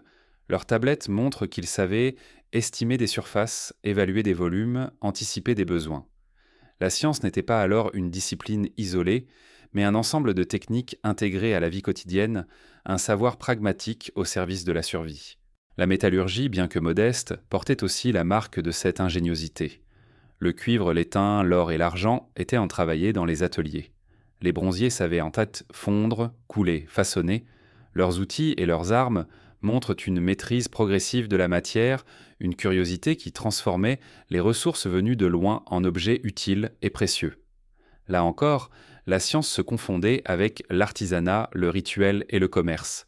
Mais ce qui demeure fascinant, c'est la manière dont les Sumériens liaient leur savoir à une vision symbolique du monde. Pour eux, comprendre n'était pas séparer l'homme du sacré, mais chercher des correspondances. Chaque nombre avait une signification, chaque étoile un rôle, chaque plante une puissance cachée. Leur science n'était pas détachée de la religion, elle en était le prolongement. Ce regard mêlé, à la fois spirituel et rationnel, porte une énigme. Comment un peuple si ancien a-t-il pu jeter les bases de savoir encore valides aujourd'hui, tout en les enveloppant de mythes et de prières? Leur héritage scientifique survécut bien au-delà de leur disparition. Les Babyloniens, héritiers de la Mésopotamie, reprirent et enrichirent leurs observations. Les Grecs, des siècles plus tard, s'inspirèrent de leurs calculs. Et nous-mêmes, dans nos horloges et nos cartes célestes, portons encore la trace de leur vision. Les Sumériens, sans le savoir, avaient ouvert des chemins qui dépassaient leur monde limité aux fleuves et aux cités. Pourtant, une grande partie de leur savoir demeure voilée. Les tablettes retrouvées sont souvent fragmentaires, brisées, à moitié effacées par le temps. Ce que nous lisons aujourd'hui n'est qu'une part d'un corpus immense dont beaucoup restent enfouis ou perdus. Chaque découverte archéologique révèle de nouveaux fragments, de nouvelles énigmes. Derrière ces signes, on devine des systèmes de pensée plus vastes, des calculs, des observations que nous ne comprenons pas encore totalement. Ce mystère accentue l'étrange impression laissée par les Sumériens, celle d'un peuple à la fois proche et lointain. Proche car leurs préoccupations, mesurer le temps, guérir la maladie, organiser la cité, sont les nôtres. Lointain car leur langage, leurs symboles, leur manière d'unir science et religion semblent étrangers à notre esprit moderne. Dans cet écart se trouve leur charme singulier, cette sensation de contempler un monde à demi voilé. L'héritage scientifique des Sumériens nous invite donc à réfléchir à ce qu'est la connaissance. Pour eux, savoir signifiait avant tout maintenir l'ordre, garantir la survie, dialoguer avec les dieux. Pour nous, il s'agit souvent de comprendre par raison et expérience. Mais dans les deux cas, il s'agit de répondre à la même angoisse, celle du chaos, de l'inconnu, de la fragilité de la vie. Les Sumériens ont offert une première réponse, mêlant calcul et rituel, observation et prière. Leur science même imparfaite fut une tentative d'apprivoiser l'univers. Et dans cette tentative, ils laissèrent un autre héritage, celui des lois inscrites dans l'argile, organisant non seulement les travaux et les champs, mais aussi les relations humaines. Car au-delà des chiffres et des étoiles, les Sumériens comprirent en soi que l'ordre devait aussi régner dans les liens entre les hommes. C'est là que se dessine le passage vers une autre invention capitale, le droit, la justice, la parole écrite des rois et des juges. Sous le ciel changeant de Mésopotamie, les cités sumériennes se dressaient comme des îlots d'ordre fragile au milieu d'un monde instable. Mais derrière la vitalité des marchés, la solennité des temples et la rigueur des scribes, un autre rythme battait, celui des rivalités. Chaque cité, avec ses murs, ses dieux et ses rois, voulait briller plus que sa voisine. Ce désir d'affirmation conduisit inévitablement à la guerre, transformant les plaines fertiles en champs de bataille. La civilisation, née de la coopération et de l'organisation, portait déjà en elle le germe de sa propre fragilité. Les guerres entre cités sumériennes ne furent pas des conflits abstraits. Elles éclataient pour des raisons concrètes. La possession de terres fertiles, le contrôle des canaux d'irrigation, l'accès aux routes commerciales. Dans une plaine où chaque goutte d'eau comptait, détourner un canal ou s'approprier un champ revenait à condamner un voisin à la famine. L'eau, source de vie, devenait source de discorde. Les cités, entourées de murailles puissantes, vivaient dans une vigilance constante, prêtes à lever leurs armées au moindre différend. Ces armées n'en étaient pas des forces permanentes comme celles des empires ultérieurs. Elles se composaient tant de paysans mobilisés, de soldats recrutés pour la saison des combats, armés de lances, de haches et de boucliers en cuir. Les rois, avides de gloire et soucieux de prouver leur légitimité, conduisaient souvent eux-mêmes leurs troupes. Les récits gravés sur les stèles montrent des scènes de bataille, des soldats alignés, des prisonniers agenouillés devant le vainqueur. L'image du roi guerrier, protecteur et conquérant, se grava dans la mémoire collective, renforçant l'autorité royale tout en nourrissant les tensions permanentes. La stèle des vautours, découverte à Lagash, offre un témoignage saisissant de ces conflits. Elle montre le roi Eannatum marchant sur ses ennemis, les corps entassés, les vautours planant au-dessus des champs de mort. Cette scène n'est pas seulement une glorification militaire, elle illustre la dure réalité des luttes entre cités. Les batailles n'étaient pas de simples escarmouches, elles laissaient derrière elles des villages brûlés, des terres stériles, des populations réduites en esclavage. La guerre, comme la sécheresse ou l'inondation, faisait partie de l'horizon inévitable de la vie sumérienne. Ces rivalités fragilisaient l'ensemble du monde sumérien. Chaque cité cherchait à dominer, mais aucune ne parvenait à maintenir longtemps une suprématie stable. Ur, Uruk, Lagash, Kish, Umma. Toutes connurent des moments de puissance et des périodes de déclin. Le pouvoir passait de l'une à l'autre au gré des victoires et des défaites. Cette instabilité empêchait l'unification durable, rendant Sumer vulnérable aux menaces extérieures. Pourtant, ces guerres ne furent pas seulement destructrices. Elles stimulèrent aussi des innovations. Les rois firent donc construire des murailles plus hautes, des armes plus efficaces, des chars rudimentaires tirés par des ânes. Les scribes consignaient les traités de paix, fixant par écrit les limites des territoires. La guerre, dans toute sa brutalité, contribua à l'évolution politique et administrative, mais elle imposa aussi une angoisse permanente, une impression d'insécurité qui marqua profondément l'imaginaire sumérien. Les rivalités ne se limitaient pas aux cités, elles touchaient aussi l'intérieur de chaque ville. Les familles puissantes, les prêtres influents, les rois ambitieux entraient en conflit pour le contrôle des richesses et des cultes. Les alliances se faisaient et se défaisaient au gré des intérêts, accentuant la fragilité de l'ordre établi. Dans cette mosaïque de pouvoir, la stabilité était toujours précaire, et chaque cité vivait sous la menace de ses propres divisions autant que des ennemis extérieurs. Cette fragilité finit par ouvrir la voie à l'ingérence d'autres peuples. Les Akkadiens, venus du nord, profitèrent des rivalités internes pour imposer leur domination. Sous le règne de Sargon d'Akkad, Sumer connut pour la première fois l'expérience de l'unification forcée sous un pouvoir étranger. Ce basculement marque la fin de l'indépendance des cités sumériennes. Bien qu'elles continuèrent à exister, leur autonomie fut brisée et leur culture intégrée dans un ensemble plus vaste. La première civilisation de l'histoire avait inventé la ville, l'écriture, le droit et le commerce, mais elle n'avait pas su préserver son unité face à la guerre. La chute des cités sumériennes n'eut pas lieu en un instant. Elle se déroula lentement, comme une érosion. Les conflits récurrents épuisèrent les ressources. Les champs, surexploités, s'appauvrirent. L'irrigation, mal gérée par des générations pressées d'accroître leurs récoltes, provoqua la salinisation des sols, réduisant la fertilité. À cette fragilité écologique s'ajoutèrent les pressions extérieures, invasions, migrations, domination de royaumes voisins. Peu à peu, les grandes cités perdirent de leur éclat, leurs temples se vidèrent, leurs murailles tombèrent en ruine. Pourtant, leur mémoire ne disparut pas entièrement. Les Akkadiens, les Babyloniens et les Assyriens, qui dominèrent la région après eux, reprirent et transformèrent leur héritage.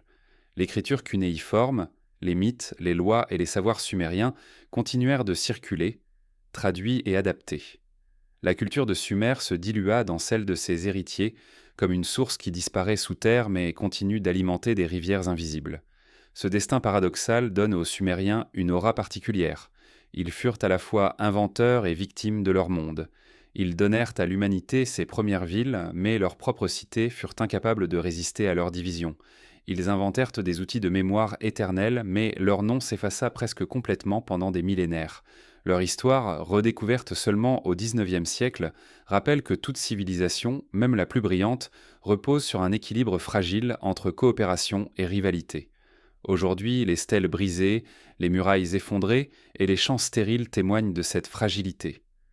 En contemplant ces vestiges, on comprend que la guerre, loin d'être une invention récente, accompagne depuis toujours les pas de l'humanité. Les Sumériens, premiers à bâtir des cités, furent aussi parmi les premiers à les détruire. Leur histoire est celle d'un paradoxe, une quête d'ordre qui engendre le chaos, une invention de la civilisation qui porte en elle les germes de sa propre chute. Et pourtant, leur mémoire survécut dans les récits, les mythes, les tablettes gravées. C'est peut-être là leur plus grande victoire. Avoir laissé, malgré la chute de leur cité, des traces qui parlent encore à notre monde. Car dans les guerres et les rivalités des Sumériens, nous retrouvons le miroir de nos propres fragilités, de nos propres divisions. Leur chute nous rappelle que toute grandeur est passagère et que la paix, toujours fragile, demeure la condition silencieuse de toute civilisation. Après la guerre et l'effondrement, une autre ère s'ouvrit. Les Akkadiens, les Babyloniens, puis d'autres peuples héritèrent de leur savoir. Mais avec eux, Sumer entra peu à peu dans l'ombre, recouverte par les royaumes qui suivirent. L'effacement progressif des Sumériens, plus insidieux que les batailles, constitue une énigme à part entière. Comment une civilisation si fondatrice a-t-elle pu disparaître presque sans laisser de mémoire directe ? Lorsque les cités sumériennes atteignirent l'apogée de leur puissance, elles semblaient en destinées à durer éternellement. Les ziggourats dominaient l'horizon, les marchés bruissaient de vie, les scribes gravaient des milliers de tablettes pour consigner les échanges, les mythes et les lois. Pourtant, derrière cette vitalité, les fissures s'élargissaient. Les guerres incessantes entre cités avaient épuisé les terres, affaibli les ressources et fragilisé la cohésion. C'est dans ce contexte que surgit une force nouvelle venue du Nord, les Akkadiens. Leur arrivée marqua un tournant, non seulement politique, mais aussi culturel, car elle scella le commencement de l'effacement progressif de l'identité sumérienne. Les Akkadiens n'étaient pas des étrangers venus d'un horizon lointain. Ils habitaient déjà les régions septentrionales de la Mésopotamie, parlant une langue sémitique différente du sumérien. Longtemps, ils vécurent en voisins, parfois alliés, parfois concurrents. Mais l'affaiblissement des cités sumériennes offrit à Sargon d'Akkad, chef énergique et ambitieux, l'occasion d'imposer son autorité. Vers le milieu du troisième millénaire avant notre ère, il fonda ce qui est souvent considéré comme le premier empire de l'histoire, unifiant sous sa main une mosaïque de peuples et de cités. L'unification par Sargon ne fut pas une simple conquête militaire, elle bouleversa l'ordre du monde sumérien. Les cités, autrefois indépendantes et fières de leur dieu tutélaire, furent contraintes de se soumettre à un pouvoir central. Les temples perdirent une partie de leur autonomie, les rois locaux devinrent des gouverneurs dépendants. Le cœur vibrant de la civilisation sumérienne, fondée sur la diversité des cités, se trouva absorbé dans un ensemble plus vaste. Les murailles qui avaient séparé et protégé devinrent des frontières intérieures d'un empire en expansion. Mais cette domination ne signifia pas une disparition immédiate. Les Akkadiens, tout en imposant leur langue et leur pouvoir, adoptèrent de nombreux aspects de la culture sumérienne. Ils utilisèrent le champ de l'écriture cunéiforme, poursuivirent les pratiques religieuses et conservèrent une grande partie du panthéon. Les mythes sumériens furent eux traduits en akkadien, enrichis et transformés. L'épopée de Gilgamesh, par exemple, connue à travers des versions ultérieures, témoigne de ce passage d'une langue à l'autre. La culture sumérienne ne fut pas détruite. Elle fut absorbée, remodelée, intégrée dans une identité nouvelle. Cet effacement progressif est peut-être plus mystérieux que la chute brutale d'une cité par la guerre. Les Sumériens ne disparurent pas d'un coup. Ils furent lentement recouverts par les couches successives des civilisations mésopotamiennes. Leurs descendants, parlant peu à peu l'akkadien, oublièrent leur propre langue. Le sumérien, langue isolée, sans parenté connue, cessa d'être parlé comme une langue vivante. Il devint une langue savante, conservée dans les écoles des scribes, étudiée pour ses textes anciens, mais détachée de la vie quotidienne. Comme le latin plus tard en Europe, le sumérien survécut comme langue de savoir alors même que les gens ne l'utilisaient plus dans les rues et les foyers. Cette disparition linguistique traduit un basculement plus profond. Les Sumériens, qui avaient inventé l'écriture, la ville, la loi, la comptabilité, devinrent les ancêtres silencieux de peuples nouveaux. Leur identité propre s'effaça, mais leurs inventions continuèrent à de nourrir le monde. C'est peut-être là leur paradoxe, être oubliés en tant que peuple, mais rester présents dans l'ombre de toutes les civilisations qui suivirent. Le règne akkadien, malgré sa force, ne fut pas éternel.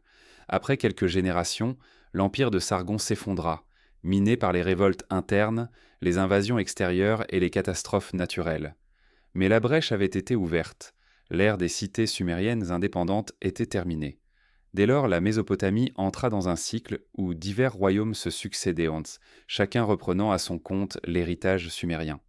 Les Babyloniens, les Assyriens, les Chaldéens s'enracinaient dans ce sol, mais leur mémoire directe des Sumériens s'amenuisait. Ce processus d'effacement n'est pas unique dans l'histoire, mais ce qui rend le cas sumérien particulier, c'est l'ampleur de leur rapport à l'humanité et le silence qui suivit leur disparition. Pendant des millénaires, leur nom même fut oublié. Les Grecs anciens, pourtant si avides de savoir, ignoraient presque tout de leur existence. La Bible, qui conserve tant de récits mésopotamiens, ne les mentionne pas explicitement. C'est comme si les Sumériens avaient été recouverts par un voile, effacés non seulement du sol, mais aussi de la mémoire.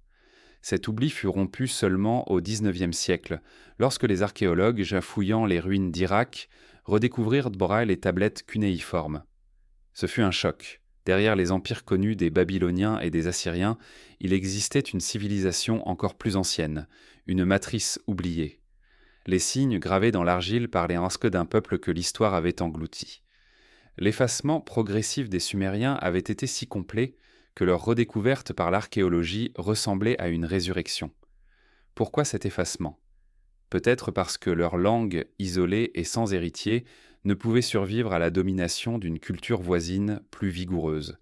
Peut-être aussi parce que leur structure politique, fragmentée et instable, ne leur permit jamais de résister longtemps aux empires centralisés.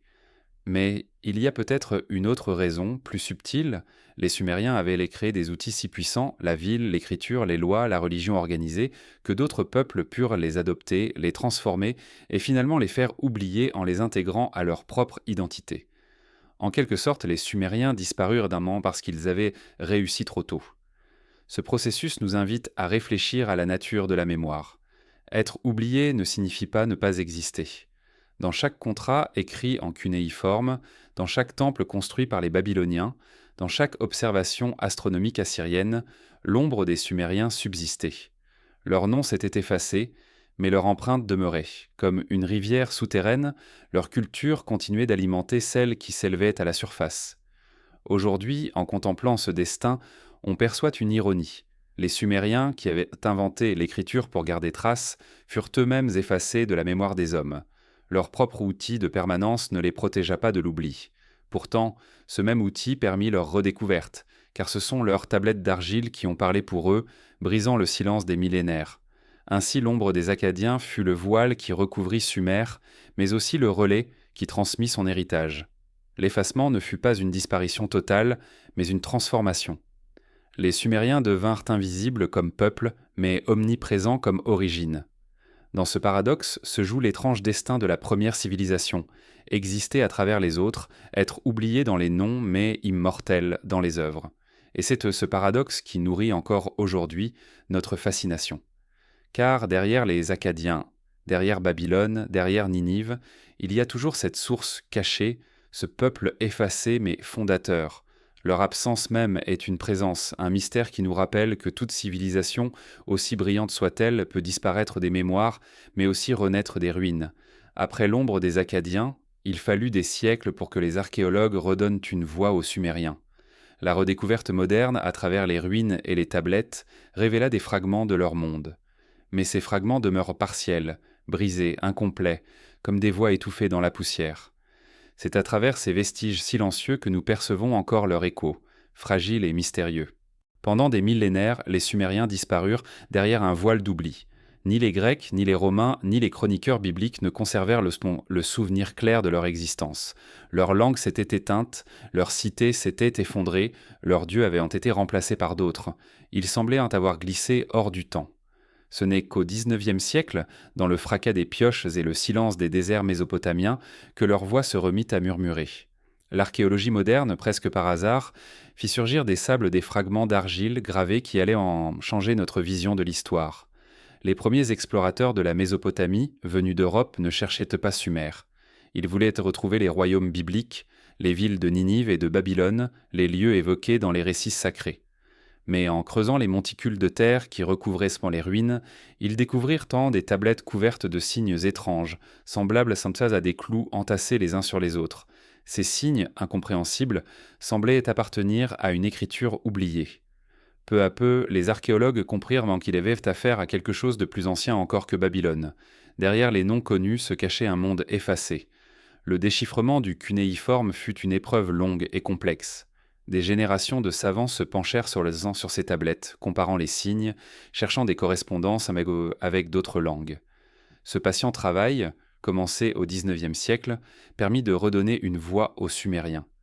Pour la première fois depuis des millénaires, les hymnes, les lois, les épopées reprirent vie. Les tablettes ne se contentaient en pas de chiffres et de contes. Elles racontaient pendant des récits, des mythes, des prières. Elles ouvrirent une fenêtre sur un monde que l'on croyait perdu à jamais. Les fouilles révélèrent aussi des cités entières, enfouies sous des collines de poussière. Ur, Uruk, Lagash, Eridu sortirent lentement de l'oubli. On découvrit les traces des temples, les restes des murailles, les ruelles des quartiers d'habitation. À Ur, les archéologues mirent au jour des tombes royales contenant des trésors incroyables, bijoux d'or fin, armes décorées, instruments de musique. Mais parmi ces richesses, on trouva aussi des corps de serviteurs et de soldats sacrifiés pour accompagner leurs maîtres dans la mort. Ces sépultures, magnifiques et cruelles, révélèrent un monde où le pouvoir se voulait éternel, même dans la tombe. À Uruk, ce furent les premières barcées en grandes murailles qui impressionnèrent les chercheurs. Elles semblaient en confirmer ce que l'épopée de Gilgamesh avait chanté. Les fortifications de la cité étaient elles-mêmes un monument à la gloire de son roi. Les briques usées par le temps racontaient une histoire muette, mais la présence de ces murs confirmait les récits gravés des siècles plus tôt. L'archéologie venait donner corps à la mémoire littéraire, reliant les ruines au souffle des légendes. Dans les musées d'Europe et d'Amérique, les tablettes s'entassèrent par milliers, souvent arrachées de leur contexte et transportées loin de leur sol d'origine. Certaines furent vendues par des marchands d'antiquité, d'autres fragmentées ou brisées par des fouilles maladroites. Mais malgré ces pertes, l'ensemble forma un trésor inestimable. Chaque tablette, même minuscule, portait un fragment d'histoire, un contrat, une prière, une recette, un chant.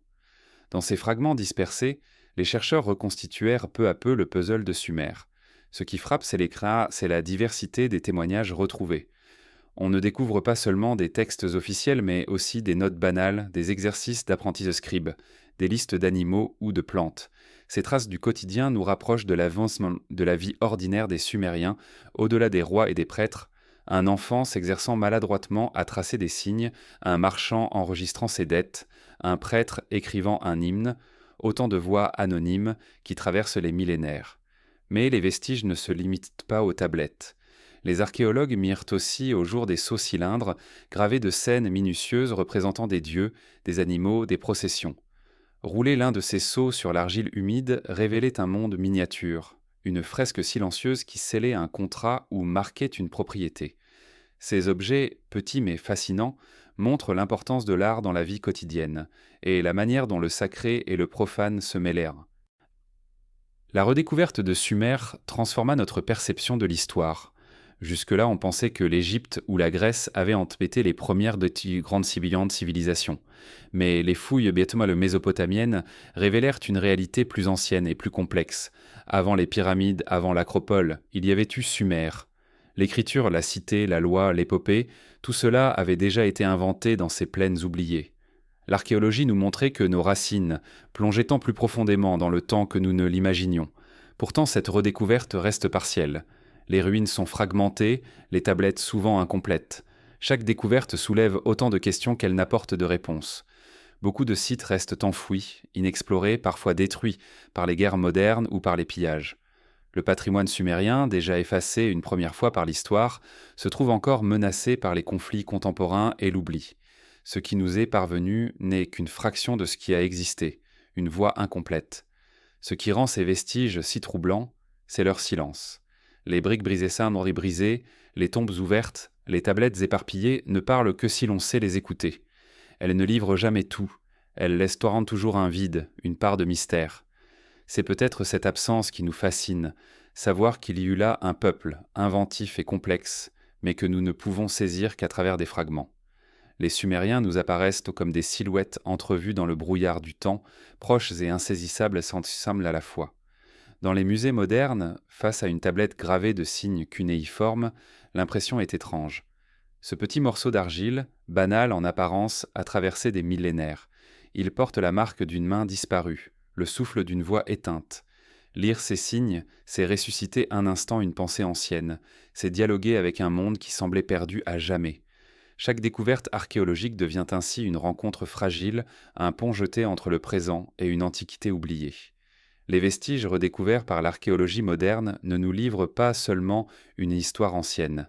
Ils nous rappellent aussi que la mémoire des civilisations est fragile, toujours menacée par l'oubli. Sumer, longtemps effacé, renaît grâce à ces fragments mais demeure incomplet, comme un texte brisé dont il manque des pages. Ce caractère inachevé nourrit notre fascination. Ce que nous ignorons encore pèse autant que ce que nous savons. Et dans ce silence, une autre énigme persiste. Pourquoi tant de tablettes, tant de récits, furent-ils brisés, effacés, perdus ? Les ruines semblent parler autant par leurs absences que par leurs traces. L'archéologie moderne redonne une voix aux Sumériens, mais cette voix demeure incomplète, comme si elle venait d'un monde à demi englouti. Parmi les vestiges que la Terre a livrés, rien n'est plus troublant que les tablettes d'argile retrouvées en fragments. Brisées, éclatées, réduites à des morceaux épars, elles sont à la fois des témoins et des énigmes. Elles portent l'écriture la plus ancienne, mais leur voix est interrompue. Chaque morceau garde une part du récit, mais l'ensemble demeure lacunaire.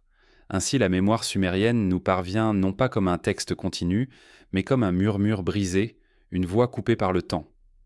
Dans les bibliothèques des temples, les scribes avaient accumulé des milliers de tablettes. Elles contenaient entre des contes, des contrats, des hymnes, des mythes. Mais le feu, les inondations, les effondrements détruisirent beaucoup de ces archives.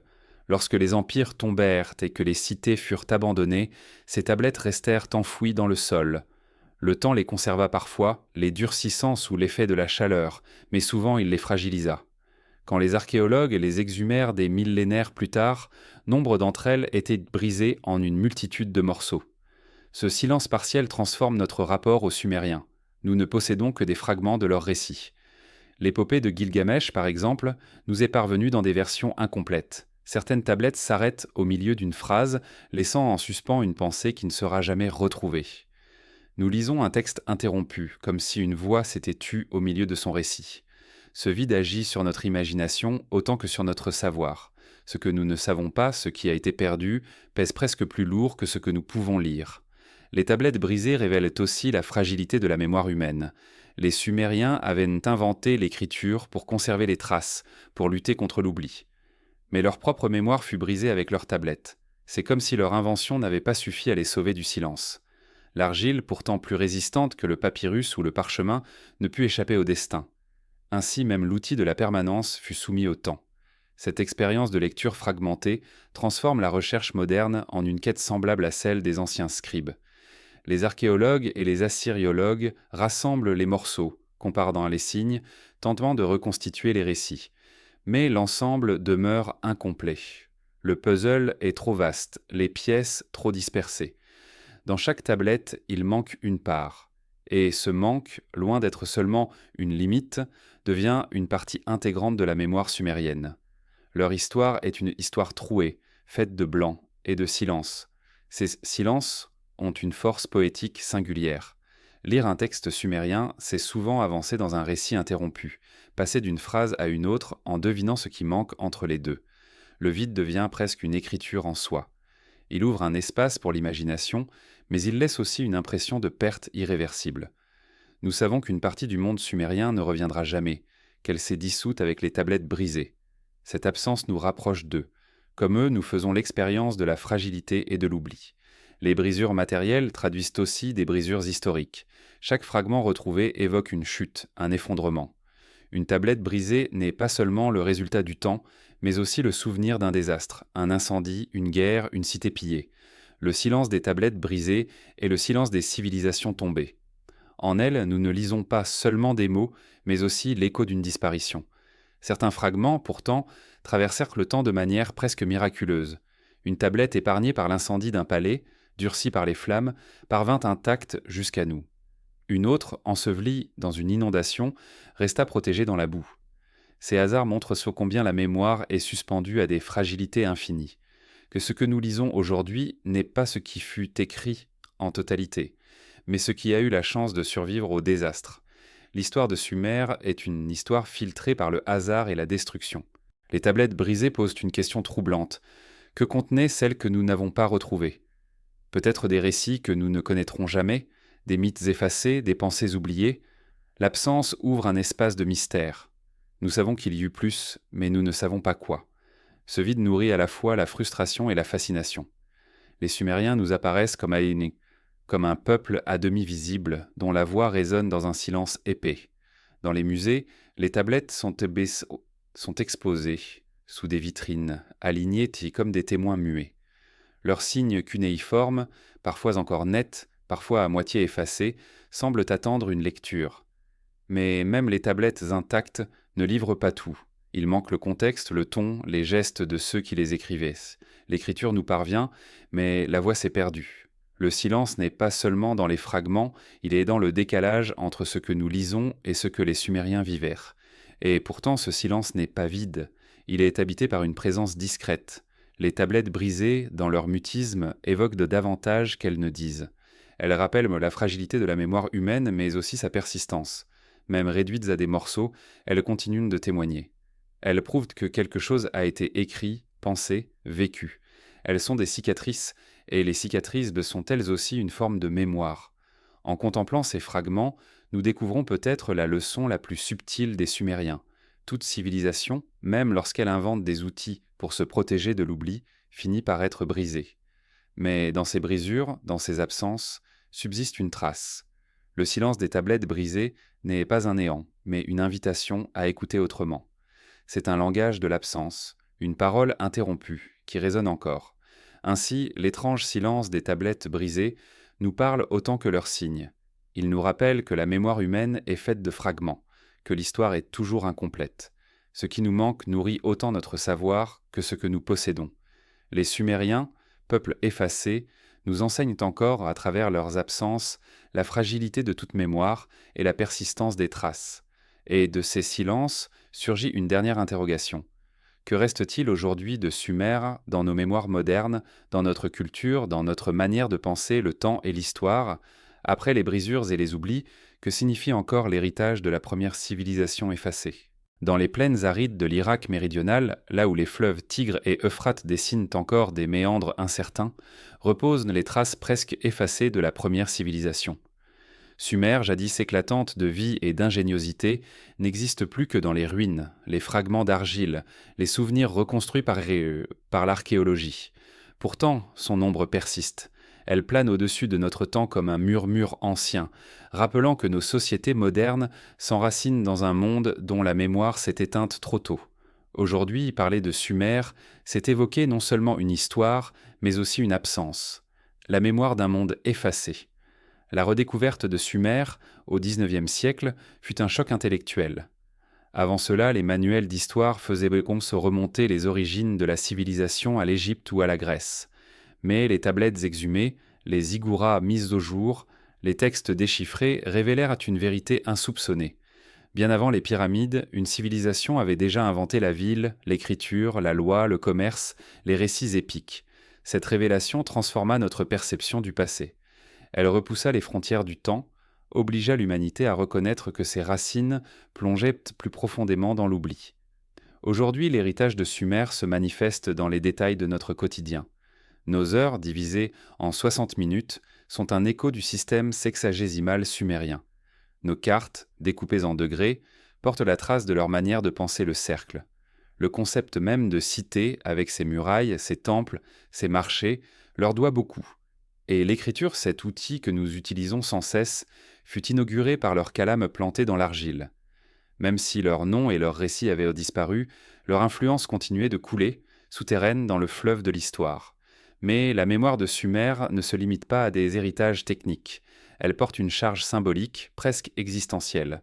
Les Sumériens furent or les premiers à écrire leur angoisse face à la mort, leur quête de sens, leur confrontation avec des dieux capricieux. Leur épopée de Gilgamesh, retrouvée en fragments, résonne encore aujourd'hui comme une méditation universelle sur la condition humaine. Nous y lisons nos propres inquiétudes, nos propres désirs d'immortalité, nos propres échecs. Dans cette voie venue d'un monde effacé, nous reconnaissons un miroir de nous-mêmes. Et pourtant, ce souvenir reste fragile. Les sites archéologiques de Sumer, souvent mal protégés, ont souffert des guerres modernes, des pillages, de l'érosion. Des milliers de tablettes ont été dispersées, vendues, perdues. Le patrimoine de la première civilisation continue de s'effriter, menacé par l'oubli ou par la destruction.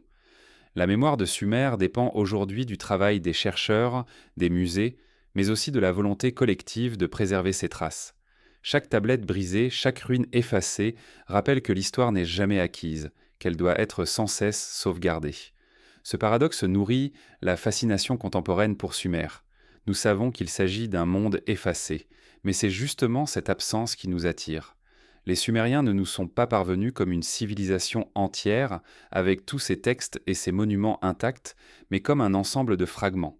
Ce caractère partiel, incomplet, stimule notre imagination. Nous projetons dans leur silence nos propres interrogations. Nous voyons en eux à la fois les fondateurs de notre monde et les témoins d'une fragilité universelle, celle de toute civilisation face au temps. La mémoire de Sumer a aussi été réinterprétée. Certains y voient entre l'archétype de la première utopie brisée, d'autres le symbole d'un savoir ancien perdu. Dans les récits modernes, dans les spéculations ésotériques, Sumer revient souvent comme une origine mystérieuse, entourée d'ombres. Mais au-delà des mythes et des fantasmes, leur véritable héritage réside dans la lucidité de leurs textes. Ils ne promettaient pas une éternité lumineuse, ils parlaient en d'un au-delà de poussière et d'ombre. Ils n'idéalisèrent pas leurs dieux, ils les décrivirent comme capricieux, souvent cruels. Leur sagesse réside dans cette lucidité sobre, dans cette capacité à regarder la vie sans illusion et à continuer pourtant à bâtir, à chanter, à écrire. Aujourd'hui, Sumer nous parle comme une métaphore. Sa disparition presque totale, suivie de sa redécouverte tardive, illustre le destin de toutes les civilisations.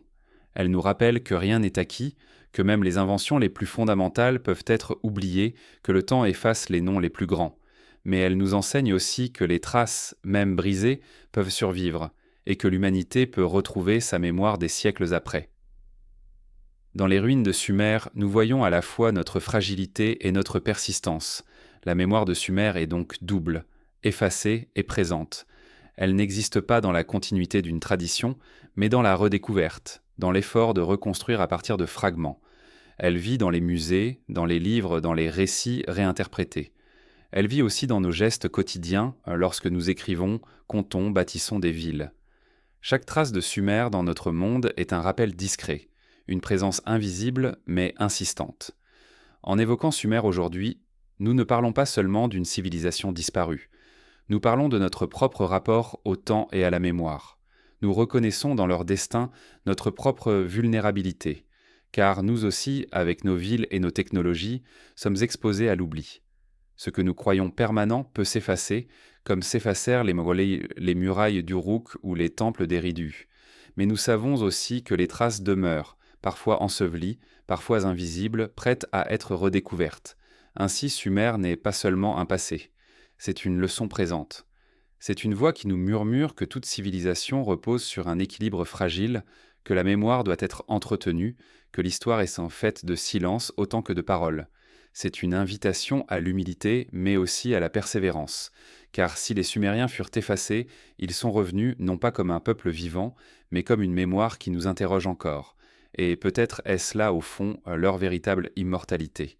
Non pas celle que Gilgamesh cherchait dans une plante ou dans une victoire impossible, mais celle qui réside dans les traces laissées, dans les récits transmis, dans l'écho fragile qui traverse les siècles.